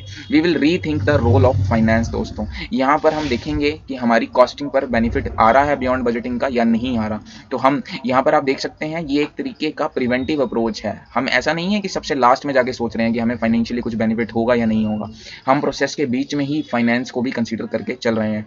Then there are new processes not new management orders, ठीक है। यहाँ पर फ्लेक्सिबिलिटी और इनोवेशन हमारा मेन फोकस होगा, हमेशा हमेशा कभी भी हम ऑर्डर्स के पीछे नहीं भागेंगे। Then we will evaluate the benefits, जिसको हम बोलते हैं कि लास्ट में हम कंपैरिजन करेंगे कि बेनिफिट्स कुछ आए या नहीं आए, और लास्ट में हम गेन्स को कंसोलिडेट करेंगे, यानी हम यहाँ पर बेसिकली एक्शंस लेंगे। अगर डिजायर्ड एक्शंस अचीव हुए हैं, डिजायर्ड रिजल्ट अचीव हुए हैं, तो हम एक्शन लेंगे एक ज़्यादा बेटर बजट बनाने का और रिवॉर्ड देने का। और अगर हम अनफॉर्चुनेटली अचीव नहीं कर पाए हैं डिजायर्ड रिजल्ट्स को, तो भी कोई दिक्कत वाली बात थोड़ी ना है दोस्तों। हम एक्शन लेंगे, रिवाइज्ड करेंगे स्टैंडर्ड्स को, और मोटिवेट करेंगे फर्दर एम्प्लॉइज़ को उन्हें अचीव करने के लिए। देखिए इंप्लीमेंटेशन को और अच्छे तरीके से समझाना भी पॉसिबल है, बट क्योंकि मुझे आईसीआई के पॉइंट से स्टिक करना था, इसलिए मैंने इस तरीके से एक जर्नल डिस्कशन यहाँ पे की है। अगर आपको लगे यहाँ पर इंप्रूवमेंट की नीड है, please let me know and I will try to improve on this particular point. अब ट्रेडिशनल और बियॉन्ड बजटिंग में क्या डिफरेंस था। देखो ट्रेडिशनल बजट्स में सबसे पहले विजन डिसाइड होता था, फिर स्ट्रेटेजीज बनती थी, फिर बजट बनते थे, और फिर इन बजट्स को कंट्रोल करने के लिए हम इंसेंटिव्स देते थे और डिफरेंट टेक्निक्स को यूज़ किया जाता था, जहाँ पर ऑब्जेक्टिव हमारा सिर्फ एफिशिएंट यूटिलाइजेशन और फाइनेंशियल कैपिटल पर होता था। बट बियॉन्ड बजटिंग मॉडल ने सब कुछ ही चेंज कर दिया मित्रों। ये एक सेल्फ गवर्नेंस मैनेजमेंट कल्चर है। मोदी जी हमेशा यूज़ करते हैं कि self governance is more important than controlled governance, अगर आपने उनका भाषण कभी अच्छे से सुना हो। और that's what beyond budgeting speaks about. ये एक अडेप्टिव मैनेजमेंट प्रोसेस है। जैसे जैसे बिजनेस में चेंज आता जाएगा, एनवायरनमेंट में चेंज आता जाएगा, एनवायरनमेंट मतलब बिजनेस एनवायरनमेंट, जैसे कि कोविड आने पर सभी बिजनेसेस इंपैक्ट हुए, तो वहाँ पर बियॉन्ड बजटिंग का कॉन्सेप्ट ही काम आएगा दोस्तों, ऐसा मैं बोलने की कोशिश कर रहा हूँ। High degree of enterprise adaptability is something which we need for adopting the beyond budgeting model. यहाँ पर एक डिफरेंस दिया हुआ है ट्रेडिशनल और बियॉन्ड बजटिंग में, विच यू में डिस्कस। ये चैप्टर हमने बेसिकली यहाँ पर खत्म कर लिया है थियरी वाइज, और अब टेस्ट योर नॉलेज के जो क्वेश्चन हैं उन्हें भी फटाफट से खत्म कर। तो चलिए डिस्कशन को आगे बढ़ाते हैं और खत्म करते हैं इस चैप्टर के सभी क्वेश्चंस को। नेक्स्ट क्वेश्चन आ रहा है क्वेश्चन नंबर 2 पार्टिसिपेटिव बजटिंग के ऊपर। SPM a leading school of management in the heart of India's financial centre of Mumbai preparing it's budget for 2020। In previous years, the director of the school has prepared the budget without the participation of senior staff and presented it to the school board for approval. So last year, director साहब ने budget बनाया और approval के लिए present किया, और किसी को भी पार्टिसिपेट करने का मौका नहीं दिया। Fine. Now last year, the SPM board blasted the director over the lack of participation of his senior staff. Board ने काफी डांटा फटकारा डायरेक्टर भाई साहब को और बोला कि ये कोई बात थोड़ी ना होती है, इन्वॉल्व तो करो सीनियर स्टाफ को, उनका एक्सपीरियंस कब काम आएगा, ठीक है। And requested that for 2020 budget the senior staff were to be involve. Now, what is the requirement of this question? List the potential advantages and disadvantages to SPM of involving the senior staff. अरे senior staff को involve करने का क्या benefit हो सकता है दोस्तों? देखो मैं बताता हूँ, सबसे बड़ा बेनिफिट होगा एक्सपीरियंस। अरे उन लोगों को एक्सपीरियंस बहुत है यार, और उनके एक्सपीरियंस का आप बेनिफिट लो ना, क्या दिक्कत है उसमें। और दूसरा, उन लोगों को बुरा भी नहीं लगना चाहिए। अगर आप उन लोगों को इन्वॉल्व नहीं करेंगे, हो सकता है they might feel bad, but bad का मतलब बुरा लगने से नहीं है मेरा। आइए आंसर को देखिए और समझिए मैं क्या बोलना चाह रहा हूँ। देखो पोटेंशियल एडवांटेजेस क्या हैं। सबसे पहला पोटेंशियल एडवांटेज है that they will not blame unrealistic goals as an excuse for not achieving budget expectations. वो कभी भी ब्लेम नहीं कर पाएंगे मैनेजर को कि तुमने तो टारगेट ही अनरियलिस्टिक बना दिए थे। अगर वो खुद से पार्टिसिपेट करके बजट बनाएंगे, आपको नहीं लगता? And they will feel appreciated. अगर हम उनके पास जाएंगे, उन्हें रिक्वेस्ट करेंगे कि सर आइए ना बजट बनाते हैं, they will feel appreciated and they will definitely get a opportunity to discuss organisational issues which they might be facing. So मेरे कहने का मतलब क्या था कि अगर हम उन लोगों को पार्टिसिपेशन में मदद करने को बुलाते हैं तो उनके एक्सपीरियंस का फायदा तो हमें मिलेगा ही साथ उन्हें बुरा भी नहीं लगेगा, यानी they will not feel bad, they will not blame anyone, they will feel appreciated, they will get the opportunity to discuss issues. ठीक है, so B bad is a mnemonic. और अगर उन्हें बुरा नहीं लगेगा तो वो प्रॉपर ओनरशिप लेंगे, प्रॉपर रिस्पॉन्सिबिलिटी लेंगे और एक बेटर अंडरस्टैंडिंग के साथ काम करेंगे। These are the potential advantages. अगर मैं डिसएडवांटेजेस की बात करना चाहूँ तो हो सकता है कि वो लोग एक्सपीरियंस्ड हों बट उनके पास प्रैक्टिकल नॉलेज नहीं हो। सीए फर्म्स में देखने को मिलता है बहुत सी बार कि सीए 80 ईयर्स ऑफ एज का है, 85 ईयर्स ऑफ एज के हैं एक्चुअली मुझे बोलना चाहिए, बट वो कंप्यूटराइज्ड काम ज़्यादा नहीं जानते बिकॉज उनके टाइम पर तो पेपर वर्क ज़्यादा होता था। सो ये ज़रूरी नहीं है कि अगर वो एक्सपीरियंस्ड हैं तो उन्हें काम की भी अच्छी नॉलेज होगी। समझ पा रहे हैं मेरी बात को? Senior staff may limit the benefits of participation due to personality traits. देखिए ज़्यादा पार्टिसिपेशन से पर्सनालिटी ट्रेट की प्रॉब्लम आती है, ये हम पहले भी डिस्कस कर चुके हैं, और बहुत ज़्यादा टाइम कंज्यूमिंग हो जाएगा अगर हम ज़्यादा बंदों को इन्वॉल्व करेंगे। तो ये भी एक परेशानी देखने को मिल जाती है। तो यहाँ पर खत्म होता है क्वेश्चन नंबर 2 दोस्तों, ईजी था, कोई खास दिक्कत वाली बात नहीं। सो चलिए डिस्कशन करते हैं क्वेश्चन नंबर 3 की। Question number 3 one of the most important question practical point of view से, बिकॉज ये इकलौता ऐसा क्वेश्चन है जो प्रैक्टिकल क्वेश्चन है, बाकी तो सब थियरी है यहाँ पे। और ये क्वेश्चन सिंस 2017 स्टडी मैट में इंक्लूडेड है दोस्तों, तो ये एक बार भी हटाया नहीं गया है, रिमूव नहीं किया गया है, सिर्फ सीक्वेंस इसका चेंज किया गया है। सो ये एक इंपॉर्टेंट क्वेश्चन है, what I simply mean to say is कि आपको इसे ध्यान से समझना चाहिए। GBTCL is an open top double decker bus sightseeing company. जरूर कहीं ना कहीं बॉम्बे में होंगे बिकॉज वहीं पे टॉप डबल डेकर बसेस देखने को मिलती हैं with its special red and cream coloured buses. So red and white इनका कलर होता है। It commenced operating in small town of Meghalaya. Okay I am sorry, Mumbai में नहीं है, ये मेघालय में है। इन्होंने 4 बसेस के साथ स्टार्ट किया था और आज इनकी 44 बसेस हैं जो ये रन कर रहे हैं। ठीक है जी। The company runs hope of bus tours of various hill stations with one 24-hour ticket valid for unlimited journeys on the route. तो इनका कुछ बिजनेस प्लान यहाँ पर समझाया हुआ है, बट हमें तो बात करनी है आज सिर्फ बजट की, तो प्लानिंग के बारे में ज़्यादा चर्चा नहीं करेंगे। As part of management performance control and incentive scheme it has been following participative budgeting approach. Participative approach को ये लोग फॉलो कर रहे हैं, which is good. In GBTCL budgeting is a joint process in which functional divisions develop their plans in conformity with corporate goals. तो बताया हुआ है कि बेसिकली पार्टिसिपेटिव बजटिंग में क्या होता है, नथिंग टू डिस्कस अबाउट, हम वो ऑलरेडी जानते हैं। ठीक है, ये क्वेश्चन में यही सब बोला हुआ है और एक बजट हमने अकॉर्डिंगली प्रिपेयर किया है by following the participative budgeting approach. क्या क्या दिया हुआ है बजटेड स्टेटमेंट में? हमने बजटेड रेवेन्यू डिसाइड किया, कुछ एक्सपेंसेस उसमें से माइनस किए और फाइनली हमारा जो बजटेड प्रॉफिट था वो 23,200 रुपीज़ का था। ये एनुअल बात कर रहा हूँ मैं आपसे, जितने भी फिगर्स मुझे दिए हुए हैं ये एनुअल बेसिस पे दिए हुए हैं, ये ऊपर क्वेश्चन में हमें मिल जाएगा।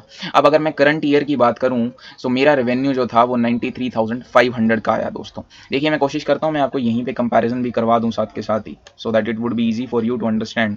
आई hope it will be visible to you. देखो हमने अपना बजट रखा था, मैं यहाँ पर दिखाने की कोशिश करता हूँ।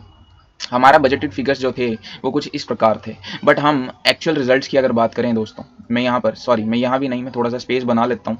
I hope you are fine with this. अगर मैं एक्चुअल रिजल्ट्स की बात करूं जो मुझे यहाँ पे दिए हुए हैं, मेरा एक्चुअल रिजल्ट्स आया है, मेरा रेवेन्यू है 93,500 का, यानी मेरे डिजायर्ड बजटेड रेवेन्यू से काफ़ी कम रेवेन्यू मेरे को अर्न हुआ है।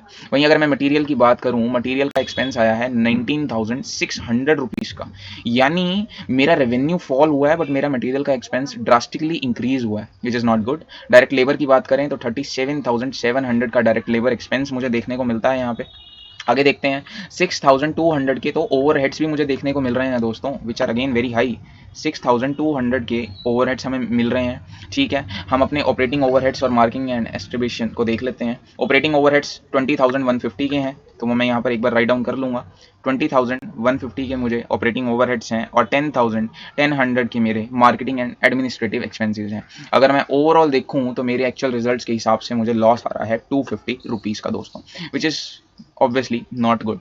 मुझे लॉस आ रहा है 250 रुपीज़ का, तो ये चीज़ सही नहीं है। आगे देखते हैं अभी ऐसा क्यों हुआ, क्यों हम एक्चुअल रिजल्ट्स अचीव नहीं कर पाए, हमें उसके लिए कुछ इन्फॉर्मेशन दी हुई है, देख लेते हैं। Surprisingly above current year's actual results were not up to the mark.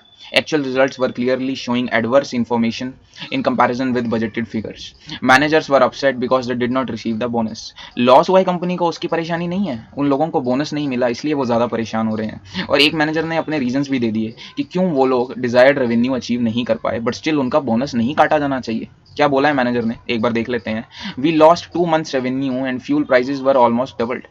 We did our best, but these circumstances were beyond our control. Manager ने कहा कि 2 महीने हम कुछ भी कमा नहीं सके। कोविड के टाइम पर भी ऐसा हुआ, बहुत लोग बहुत कुछ नहीं कमा सके।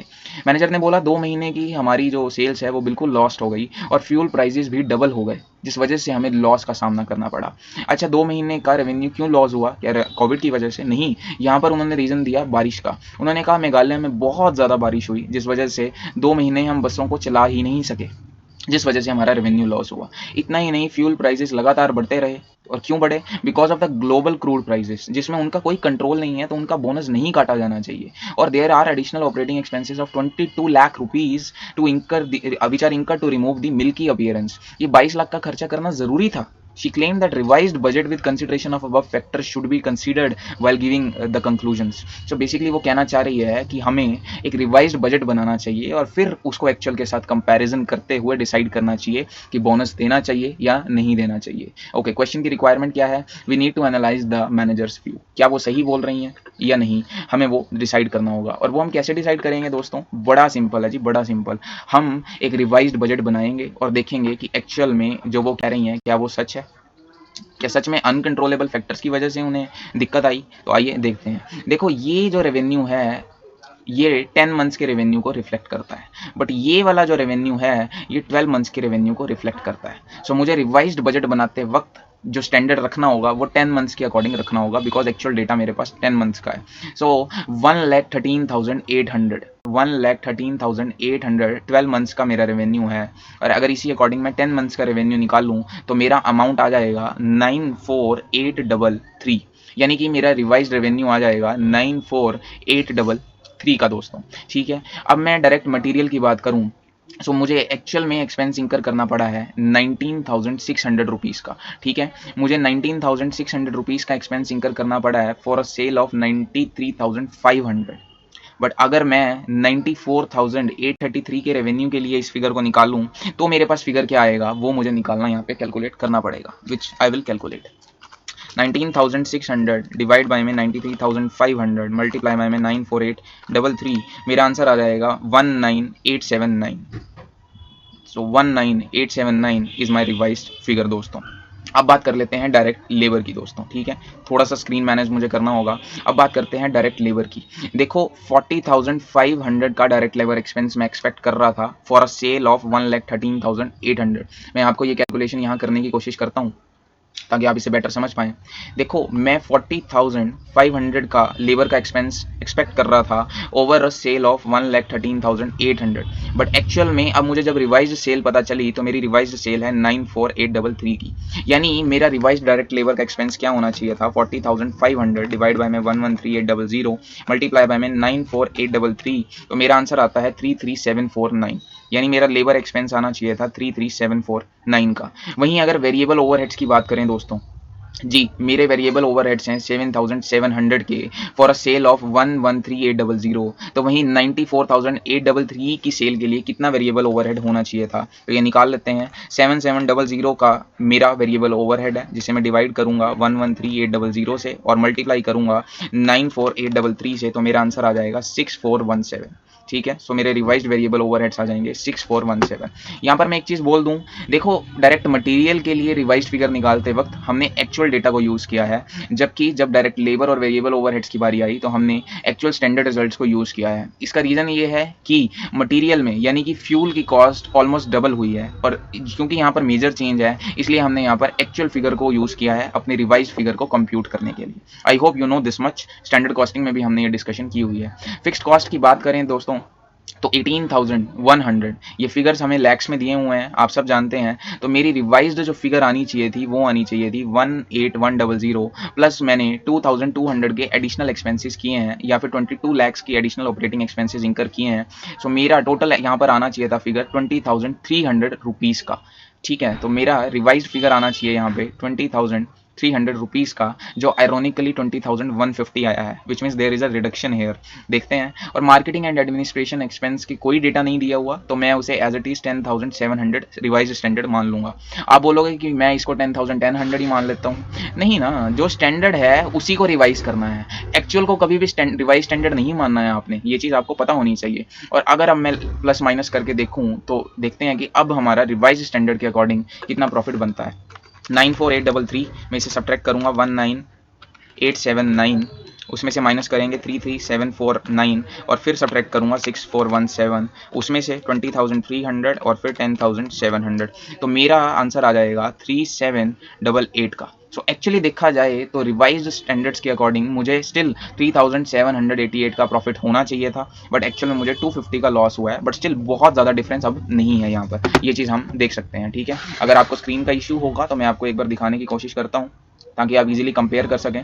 स्क्रीन को पॉज कीजिए और इसे कंपेरिजन कर लीजिए।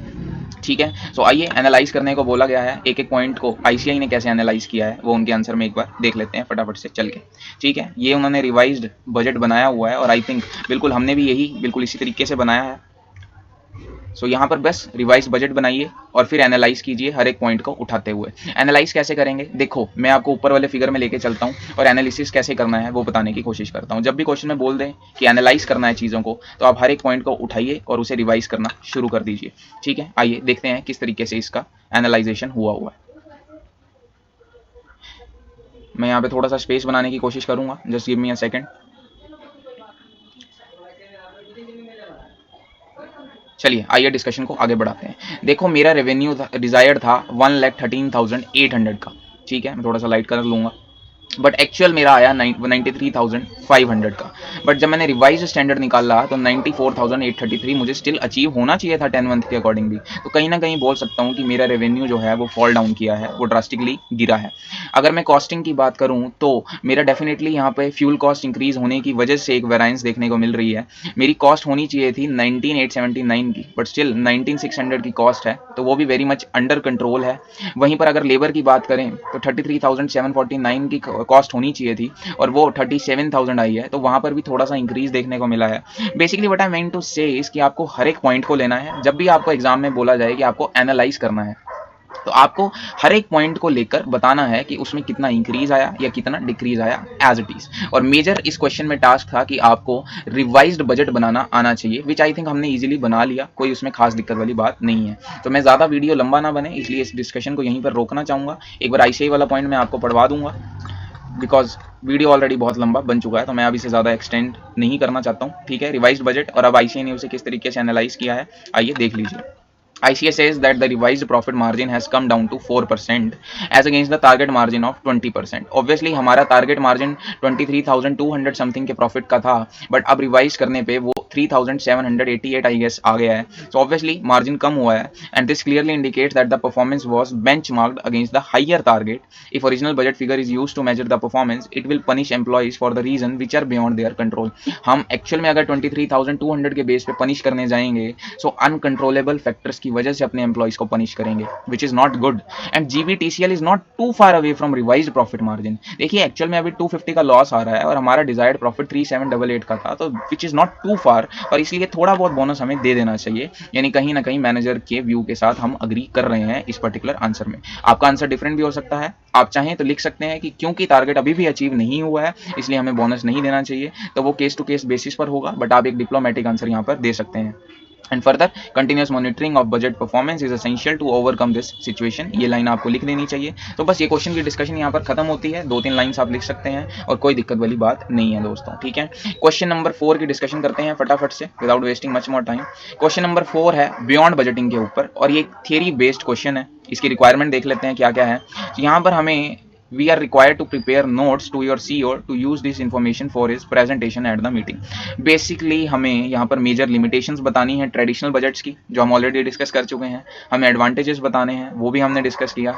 नेचर ऑफ बियॉन्ड बजटिंग हम डिस्कस कर चुके हैं। सूटेबिलिटी ऑफ बियॉन्ड बजटिंग भी हम डिस्कस कर चुके हैं। तो सारा का सारा ये थियरी मैटर है जो हम ऑलरेडी अपने थियरी पोर्शन में कवर कर चुके हैं, तो इस क्वेश्चन को स्पेसिफिकली मैं अलग से टच नहीं कर रहा हूँ। यहाँ पर दोस्तों डिस्कशन खत्म होती है इस पर्टिकुलर चैप्टर की। अगर आपने यहाँ तक इस वीडियो को देखा है तो मुझे बहुत खुशी हुई, और प्लीज़ फिर आप कमेंट करके मुझे बता सकते हैं कि आने वाली वीडियोज़ में मैं कैसे और वैल्यू ऐड कर सकता हूँ। I really like teaching SCMPE और मैं चाहता हूँ कि मैं और ज़्यादा कंट्रीब्यूट करूँ। आपको कोई भी दिक्कत है इस पर्टिकुलर सब्जेक्ट में, please let me know. I will try my level best to help you all in this particular subject of SCMPE। बहुत ज़्यादा प्यारा सब्जेक्ट है, मज़े लेकर फन के साथ पढ़ा जाए तो फुल मार्क्स भी आ सकते हैं। और ऑब्वियसली रिसेंट अटैम्प्ट में 94 मार्क्स अगर टच हुए हैं तो वो दिन दूर नहीं है जब यहाँ पर 100 मार्क्स भी आएंगे। इट्स जस्ट अभी थोड़ी सी दिक्कतें इसमें आ रही हैं, और वो मैं समझता हूँ क्यों आ रही हैं, बिकॉज ग्रुप 2 का ऑडिट बन चुका है SCMPE। अच्छे से ग्रैम करना हर किसी के लिए पॉसिबल नहीं होता, बट हम माइंड मैप्स और निमोनिक्स के थ्रू कोशिश करेंगे कि हम अच्छे से चीज़ों को याद कर पाएँ दोस्तों। थैंक यू दोस्तों, इसकी डिस्कशन ख़त्म करते हैं आज यहीं पे।